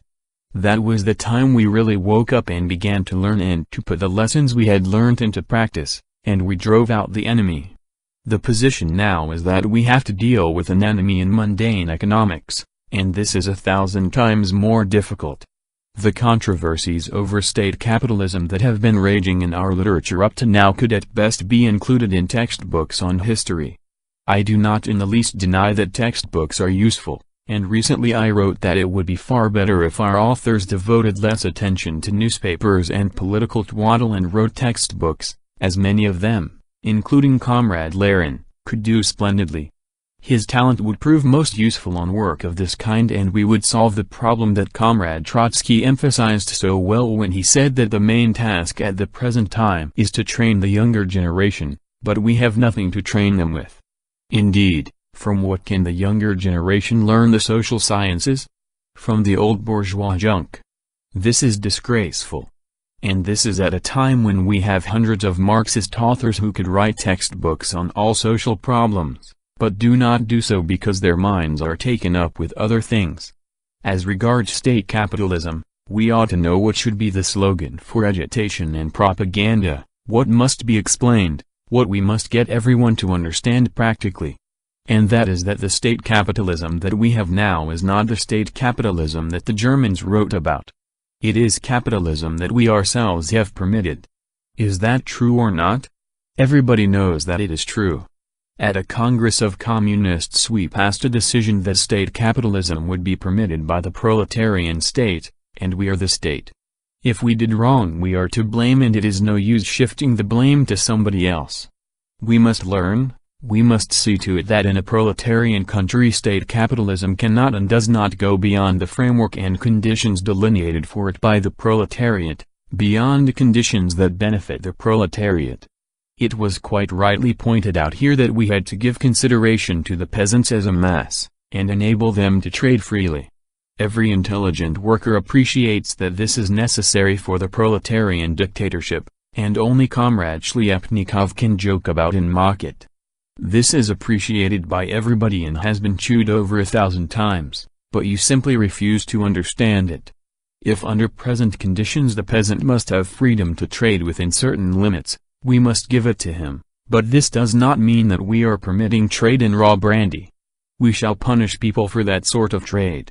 It does not mean that we are permitting the sale of political literature called Menshevik and Socialist Revolutionary and financed by the capitalists of the whole world.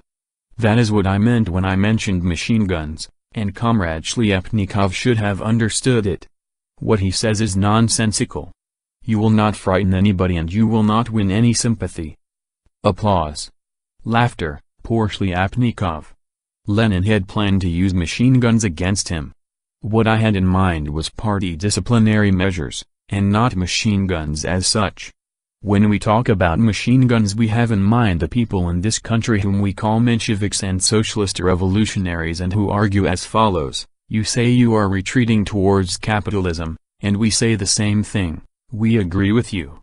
We are constantly hearing this sort of thing, and abroad a gigantic propaganda campaign is being conducted to prove that while we Bolsheviks are keeping the Mensheviks and Socialist Revolutionaries in prison, we ourselves are permitting capitalism. True, we are permitting capitalism, but within the limits that the peasants need. This is essential. Without it the peasants could not exist and continue with their husbandry. But we maintain that the Russian peasants can do very well without socialist revolutionary and Menshevik propaganda. To those who assert the contrary we say, we would rather perish to the last man than yield to you. And our courts must understand all this. Now that we are passing from the Cheka to state political courts we must say at this Congress that there is no such thing as above-class courts. Our courts must be elected, proletarian courts, and they must know what it is that we are permitting. They must clearly understand what state capitalism is. This is the political slogan of the day and not a controversy about what the German professors meant by state capitalism and what we mean by it. We have gone through a great deal since then, and it is altogether unseemly for us to look back. The degree to which Comrade Preobrazhensky goes off the political track is shown by what he said about an economic bureau and about the program. Footnote 9. At the Congress Preobrazhensky suggested that another organ of the Central Committee, an economic bureau, should be set up in addition to the political bureau and the organizing bureau. He accused the Central Committee of violating that part of the party program dealing with bourgeois specialists, which stated that while creating a comradely atmosphere for the work of these people and showing concern for their material welfare no political concessions should be made to them and their counter-revolutionary impulses should be curbed. He alleged that the CC had made a political concession to the professors who had taken part in the strikes at institutions of higher learning in Moscow, Kazan, Petrograd and other cities in 1921–22. One of their basic demands was that the new rules of institutions of higher learning, drawn up by the Central Administration of Vocational and Political Schools and Institutions of Higher Learning and endorsed in the autumn of 1921 by the Council of People's Commissars, should be revised. They objected to the workers' faculties at institutions of higher learning and to the procedure, laid down in the new rules, of forming the boards of these institutions with the participation of representatives of the students, trade unions and the central administration of vocational and political schools and institutions of higher learning. They demanded that the latter right be transferred to the teachers' boards, and also made a number of economic demands. The central administration of vocational and political schools and institutions of higher learning, which was at that time headed by Preobrazhensky, made the mistake of insisting on stern measures, including detention, against the striking instructors. The same stand was taken by the communist cells and workers' faculties of some institutions of higher learning. The political bureau of the CC, R.C.P. took this question up several times. In view of the need for a flexible approach to specialists, it rectified the mistake of the central administration of vocational and political schools and institutions of higher learning, instructing A.V. Lunacharsky, M.N. Pokrovsky and other leading officials of the People's Commissariat of Public Education to examine the teachers' demands and, without making any fundamental, political concessions, to reach agreement with them. In February 1922 the Political Bureau set up a commission consisting of representatives of the People's Commissariat of Public Education, the Central Committee of the Trade Union of Public Education Workers and Teachers to examine the economic position of institutions of higher learning and recognize the need or new rules of institutions of higher learning. After repeated conferences between the teachers and the commission, and a number of other measures that were taken by the People's Commissariat of Public Education on instructions from the party CC, the strikes were stopped. End of footnote. What a magnificent thing our program is, but how frightfully we garble it. How is that possible? Because some people read it word for word and line by line, and beyond that they will not look. They pick out a passage and say, there was a controversy over this. Some say that the line of the workers' faculties and of the communist local cells was correct, but the line of those who said, go easy, treat those specialists more carefully, was wrong. True, the communist cells are splendid and so are the workers' faculties, but they are not infallible, they are not saints. Yes, the communist cells are the representatives of our party, and the workers' faculties are the representatives of our class. But the fact that they make mistakes and that we must correct them is an elementary truism. How they are to be corrected I do not know, because I did not attend the meetings of the Central Committee at which this question was discussed. But I do know that the workers' faculties and the communist cells overdo things in the line they have taken against the professors. After our Central Committee has examined this question in all its aspects and has decided that things have been overdone and that a more cautious line must be adopted towards these professors, who are the representatives of an alien class, Comrade Preobrazhensky comes along, takes out the program and says, no political concessions to this stratum, that would be an infringement of the program. If we start guiding the party in this way we shall inevitably go under. And this is not because Comrade Preobrazhensky has wrong ideas about politics in general, but because he approaches everything from the angle of what is his strongest point. He is a theoretician whose mind is restricted by what is customary and usual. He is a propagandist whose mind is taken up with measures directed to the purpose of propaganda. Everybody is aware of and appreciates this strong point of his. But when he approaches things from the political and administrative angle the result is simply monstrous. Set up an economic bureau? But everybody has just said, everybody has agreed, and we have complete unanimity on the point, and this is very important, for action depends upon this unity, that the party machinery must be separated from the Soviet government machinery. It is terribly difficult to do this, we lack the men. But Preobrazhensky comes along and airily says that Stalin has jobs in 2 commissariats. Footnote 10, J.V. Stalin was People's Commissar of Nationalities from the time the People's Commissariat of Nationalities was set up on October 26, November 8, 1917 to its dissolution in July 1923. As from March 1919, he was also People's Commissar of State Control. And after the reorganization of this commissariat in February 1920, he was People's Commissar of Workers and Peasants' Inspection until April 25, 1922. End of footnote. Who among us has not sinned in this way? Who has not undertaken several duties at once? And how can we do otherwise? What can we do to preserve the present situation in the People's Commissariat of Nationalities, to handle all the Turkestan, Caucasian, and other questions? These are all political questions. They have to be settled. These are questions that have engaged the attention of European states for hundreds of years, and only an infinitesimal number of them have been settled in democratic republics. We are settling them, and we need a man to whom the representatives of any of these nations can go and discuss their difficulties in all detail.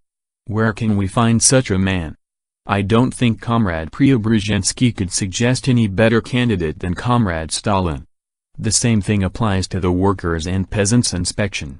This is a vast business, but to be able to handle investigations we must have at the head of it a man who enjoys high prestige, otherwise we shall become submerged in and overwhelmed by petty intrigue.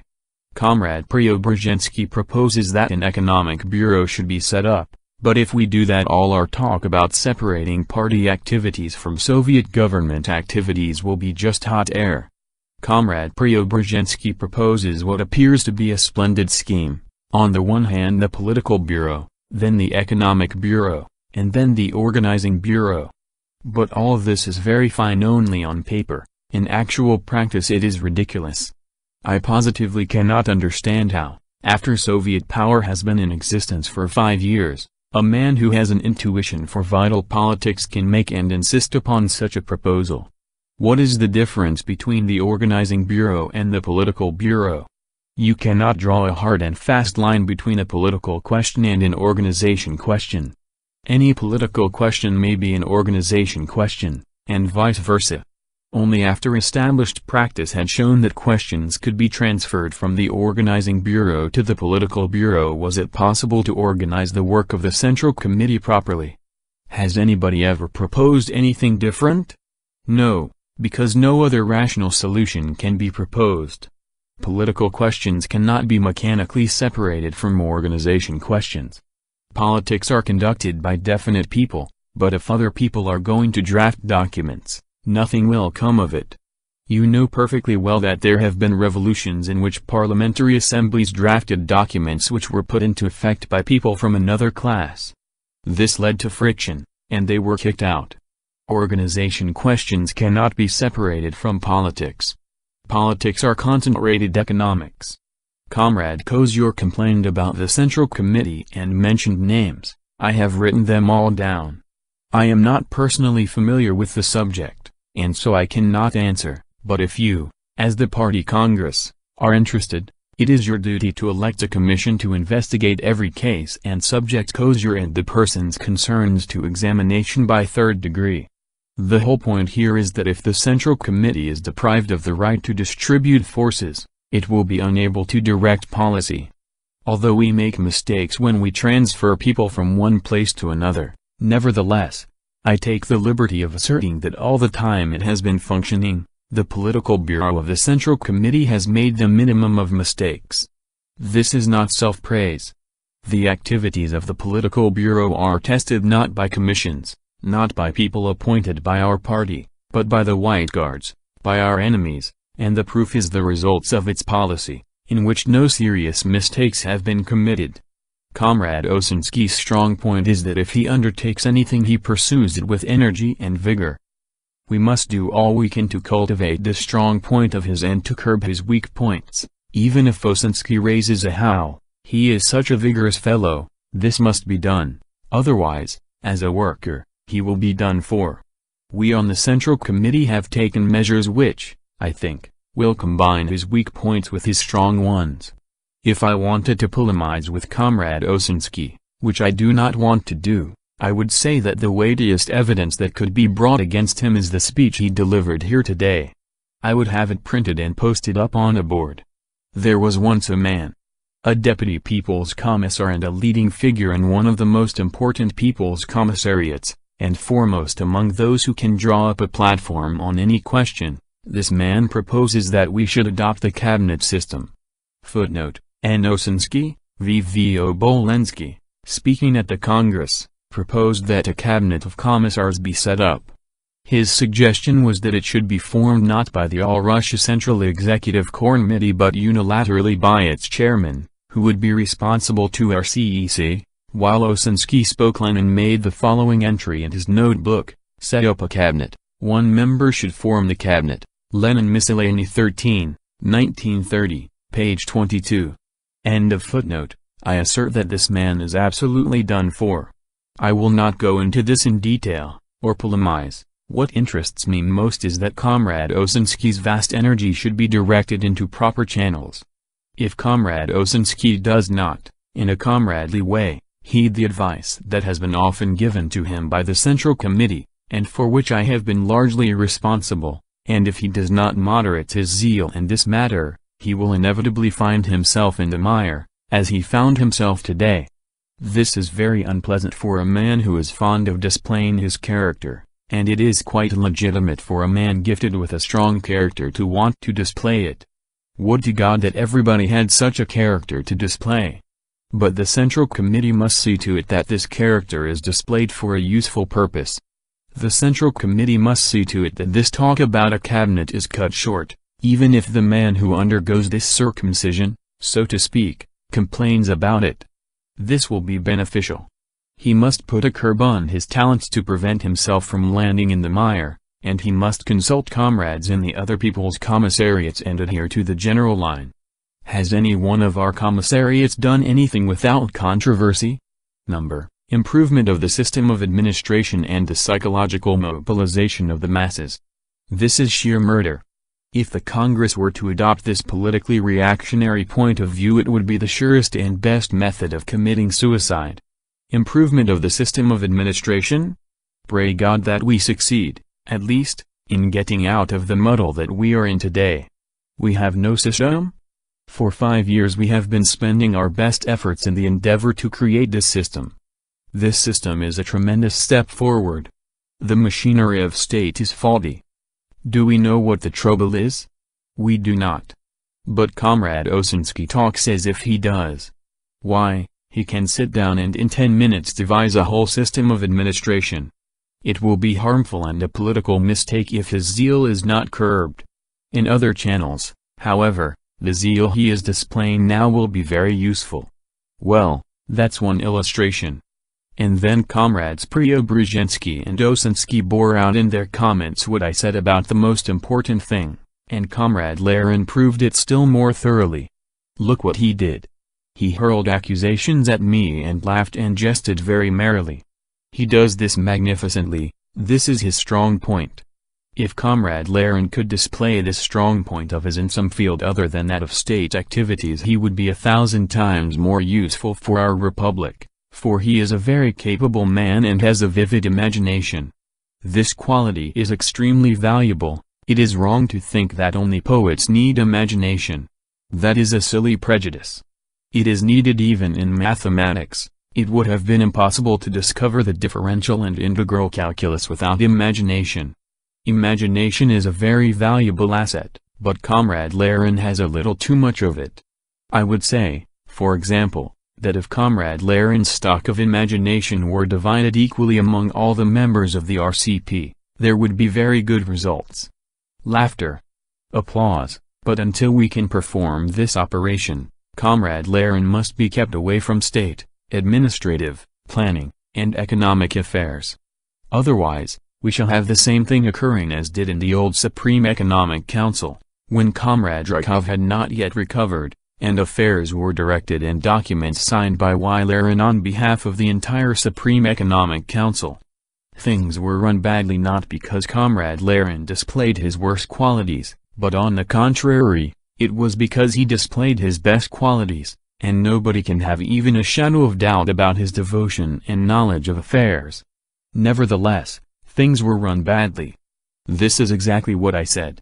True, all these are copybook maxims. As for copybook maxims, even Kamkov poked fun at me for this at the Congress of the Socialist Revolutionaries. He said, "Today, Lenin is preaching, 'Thou shalt not steal,' and tomorrow he will add, 'Thou shalt not commit adultery.' This is all that Lenin's wisdom amounts to." I heard this from Kamkov, the Socialist Revolutionary, as far back as 1918.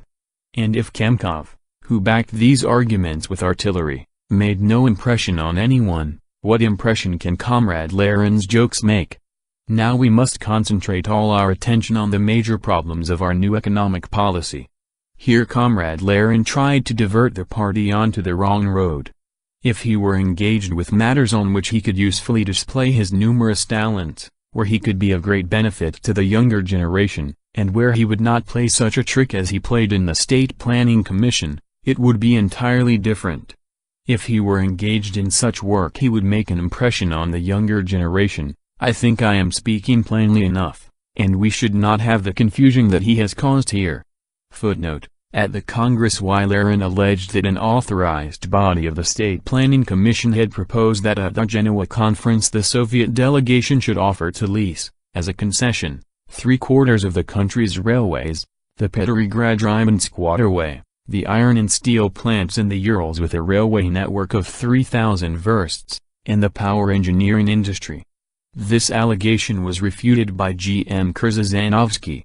End of footnote. I said that Comrade Kamenev proposed on the Political Bureau that a resolution be adopted to the effect that it would be useful to import food and that canned goods be purchased with Soviet currency. Lenin sat here, heard this perfectly well, and remembering it perfectly well, said as soon as he got onto the platform, "Lenin forgot, owing to ill health, we shall forgive him this time, that the permission of the Political Bureau has to be obtained for disbursements from the gold reserve." Had Comrade Kamenev proposed that we should take money out of the gold reserve and give it to French profiteers in exchange for canned goods, we would not have listened to him. We did not offer a single gold kopek for the canned goods, we offered Soviet paper currency, and just imagine it was accepted. Wolfson even assured me yesterday that these canned goods were of good quality, although they have not arrived yet. But I shall not believe him until we have tasted them, because here they may try to cheat us. The point is, however, that Comrade Lenin garbled the facts. We did not spend a single gold kopek, we spent 160,000 million Soviet paper rubles. Of course, it would be ridiculous and absurd to think that Comrade Lenin did this with malicious intent. No, that is not the point. The point is that his imagination soars 1,000,000,000 kilometers high and, as a consequence, he mixes everything up. Then he went on to say that the State Planning Commission had proposed to lease out 3/4 of our railways. It is a good thing that he said this at the party congress, where Kurzanovsky immediately refuted him. It does not often happen like that. You think that talk of this sort is heard only at party congresses? Inquire at the Central Control Commission and they will tell you how they examined the case of the Moscow Debating Club. Footnote: The debating club at the Moscow Committee of the R.C.P. was organized in August 1921. Similar clubs were opened in various parts of Moscow. They debated party and Soviet development, the Soviet Republic's economic policy and other problems. However, the debating club soon began to be used by opposition groups as a forum for propagandizing their views. On February 20, 1922, the Central Committee of the R.C.P. examined the question of the debating club on the basis of a report from the Central Control Commission and instructed the Moscow Committee to reconsider the composition of the club's board and to organize its work in conformity with the party's tasks. End of footnote. And what brought up the case of the Moscow Debating Club, where comrades Lenin and Ryazanov from his seat, I said nothing about the gold reserve there, worse things were said. I was not in Moscow and took no part in the investigation of this case, I merely had a brief report. Ryazanov, don't believe every rumor. I learned this from a conversation I had with Comrade Saltz. It is not a rumor, but a conversation I had with a man whom our supreme body, the Party Congress, had appointed to the Central Control Commission. It was he who told me, and what he told me cannot rouse the slightest doubt. One must be very thoughtless to call this a rumor. The Central Control Commission investigated the affair of the debating club and was obliged to state unanimously that it was not being run properly. What is wrong is quite clear to me. Today, Lenin, in passing, carried away by his own eloquence, went to the length of saying that a proposal had been made to lease out 3/4 of our railways, but that the Central Committee had put the matter right. Krzyzanowski said that nothing of the kind had happened. The Central Committee had put nothing right. Lenin had simply muddled up his facts. This is constantly happening. For 4 years we have been unable to put a useful worker like Lenin to really useful work and to relieve him of work where he causes harm, in spite of himself. The situation is rather unnatural, I think. We have the dictatorship of the proletariat, a reign of terror, victory over all the armies in the world, but no victory over Lenin's army. Here we have suffered utter defeat. He is always doing what he has no business to do. His vast knowledge and his ability to enthuse people would be of real benefit to the younger generation, which is groping in the dark. We are unable to utilize his knowledge, and this gives rise to friction and resistance. Here the political bureau, the organizing bureau of the Central Committee and the plenary meetings of the Central Committee, which are accused of enjoying too much authority, turn out to have insufficient authority, or prestige, to distribute all the comrades properly. We must think this question over and discuss it seriously. This is the pivot of our work, and we must set things right here. If we do, we shall emerge from our difficulties. We shall achieve this by rectifying things, but not by talking about the new tasks of the agrarian program as Osinski and Lenin did. I wrote a review of this program for the Central Committee. Footnote, see present volume, to Comrade Molotov, the members of the Political Bureau. End of footnote. I shall not discuss it now. Every member of the party interested in the subject has a right to go to the Secretariat and read it there. Please do so. If we divert the efforts of Lenin and Osinski into the proper channels and curb their misguided zeal, enormous benefit will accrue. In conclusion, I shall say a few words about Shliapnikov. I intended to speak about him at greater length, but 99% of this subject has been covered by Trotsky and Zinoviev, who on instructions of the Central Committee replied to the statement of the 22, at the meeting of the Communist International. Footnote, this anti-party statement was sent on February 26, 1922 to the Presidium of the extended plenary meeting of the Comintern Executive Committee by a group of members of the former workers' opposition, A.G. Shliapnikov, S.P. Medvedev, A.M. Kalantai, G.I. Myasnikov and others, which continued to exist as a faction despite the resolution on party unity passed by the 10th Congress of the R.C.P. The statement claimed that matters were unsatisfactory with regard to a united front in our country, that the leading party bodies were ignoring the requirements and interests of the workers and that a split was impending in the party. The Comintern Executive Committee appointed a commission consisting of Claire Zetkin, Marcel Kashin, Jacob Fries, Vasil Kolarov, Karl Krejmich, Umberto Terracini and Arthur McManus to look into the statement of the 22.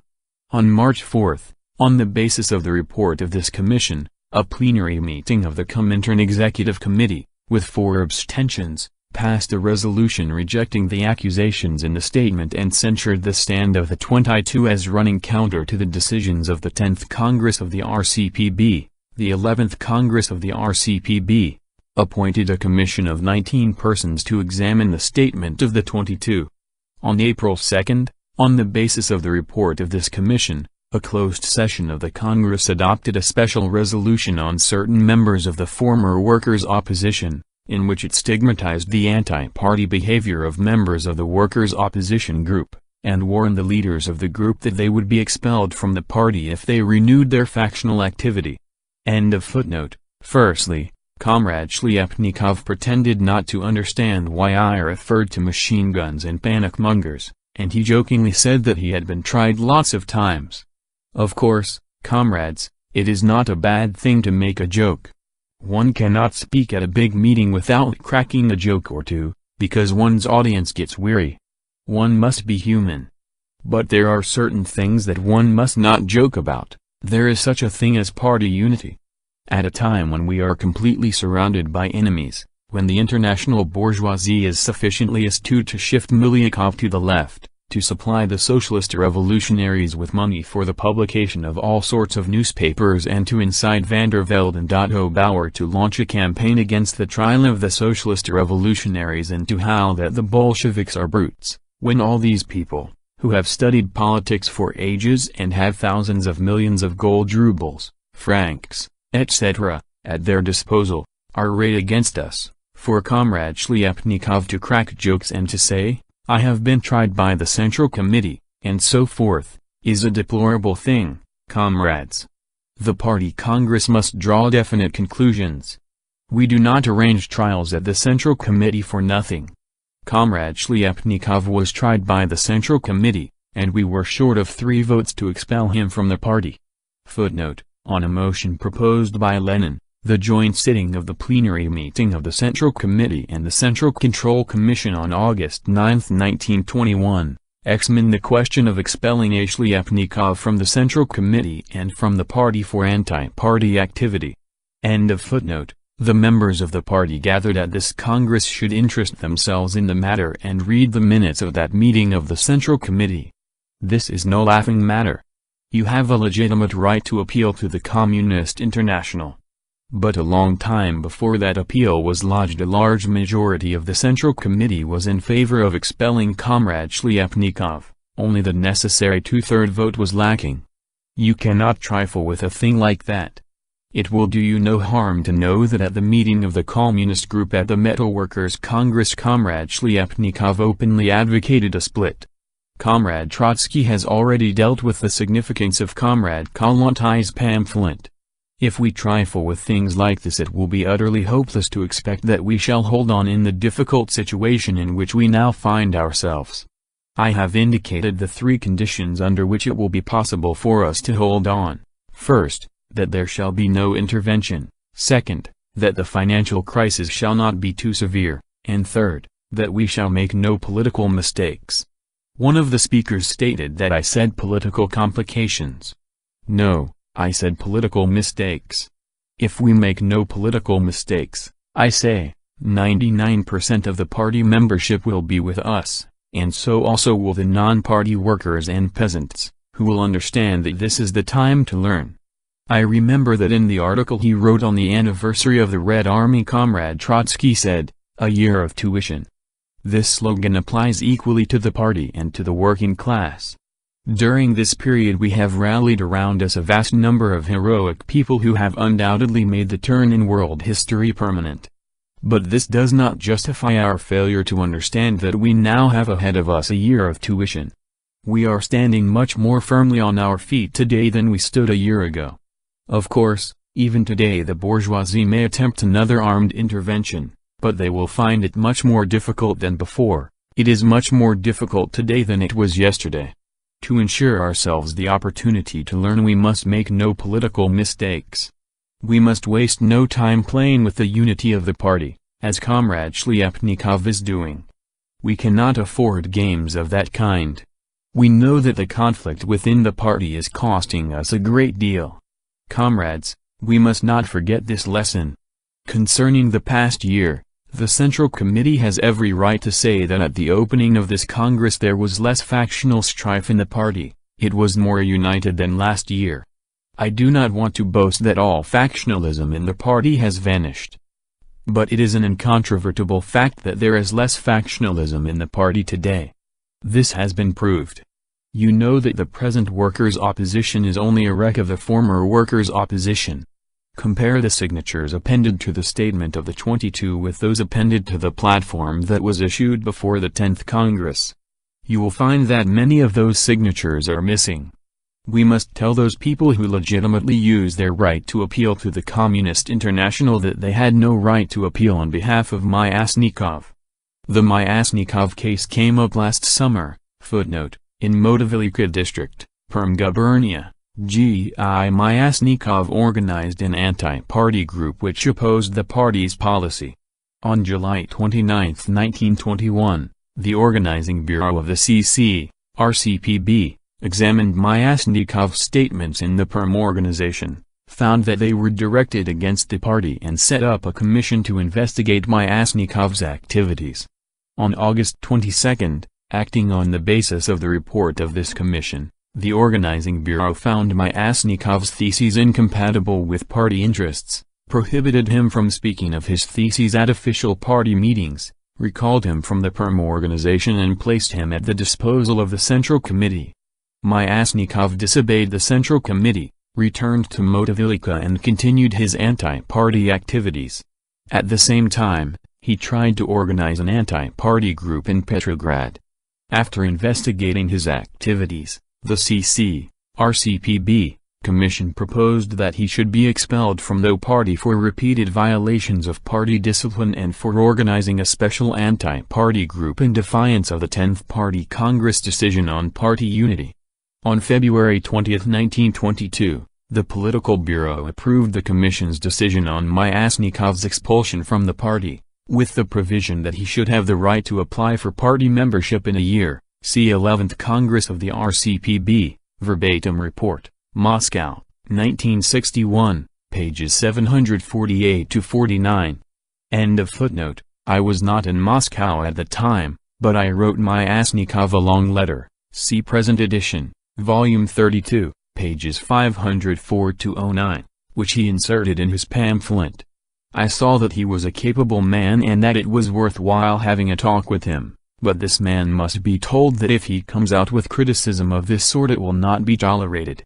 He writes a letter saying, "Collect all the discontented in the district." Yes, it is not a very difficult matter to collect all the discontented in a district. Take the speeches that Shliapnikov delivers here, and which Comrade Medvedev delivers elsewhere. Medvedev from his seat: "Where did you obtain your information?"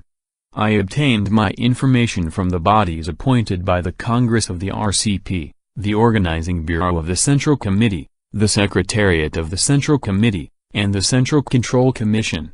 Make inquiries there, if you like, and you will learn what sort of speeches Comrade Medvedev delivers. If we do not put a stop to this sort of thing we shall be unable to maintain unity which, perhaps, is our greatest asset. We must ruthlessly expose our mistakes and discuss them. If we clearly understand this, and we are beginning to understand it at this Congress, there is not the slightest doubt that we shall be able to overcome them." Stormy applause. 4. Speech in closing the Congress, April 2. Comrades, we have reached the end of our Congress.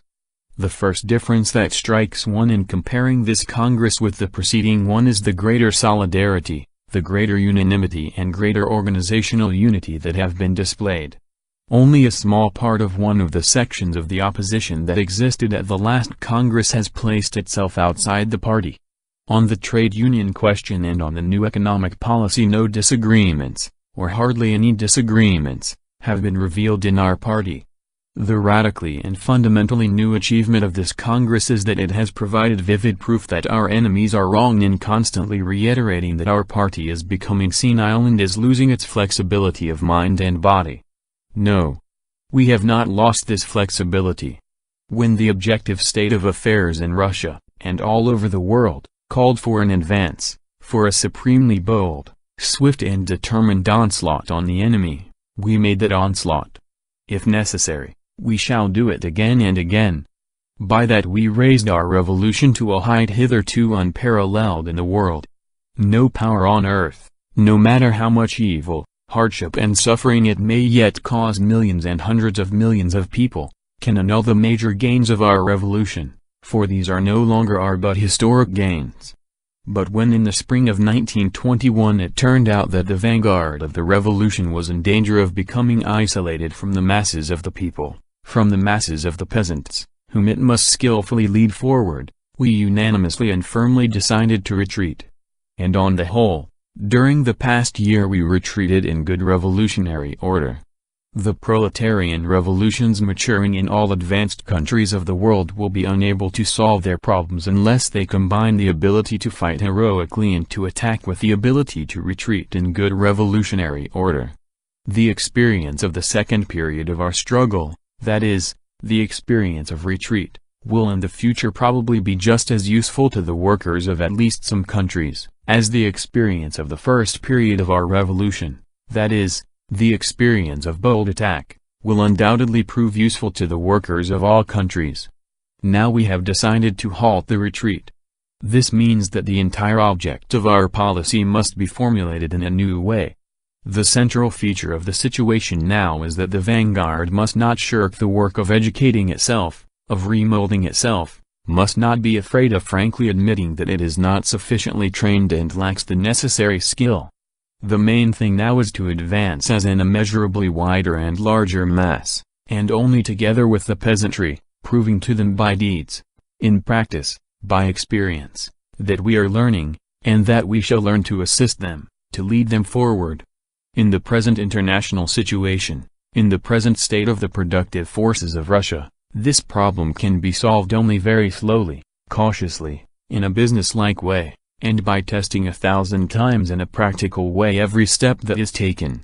If voices are raised in our party against this extremely slow and extremely cautious progress, these voices will be isolated ones.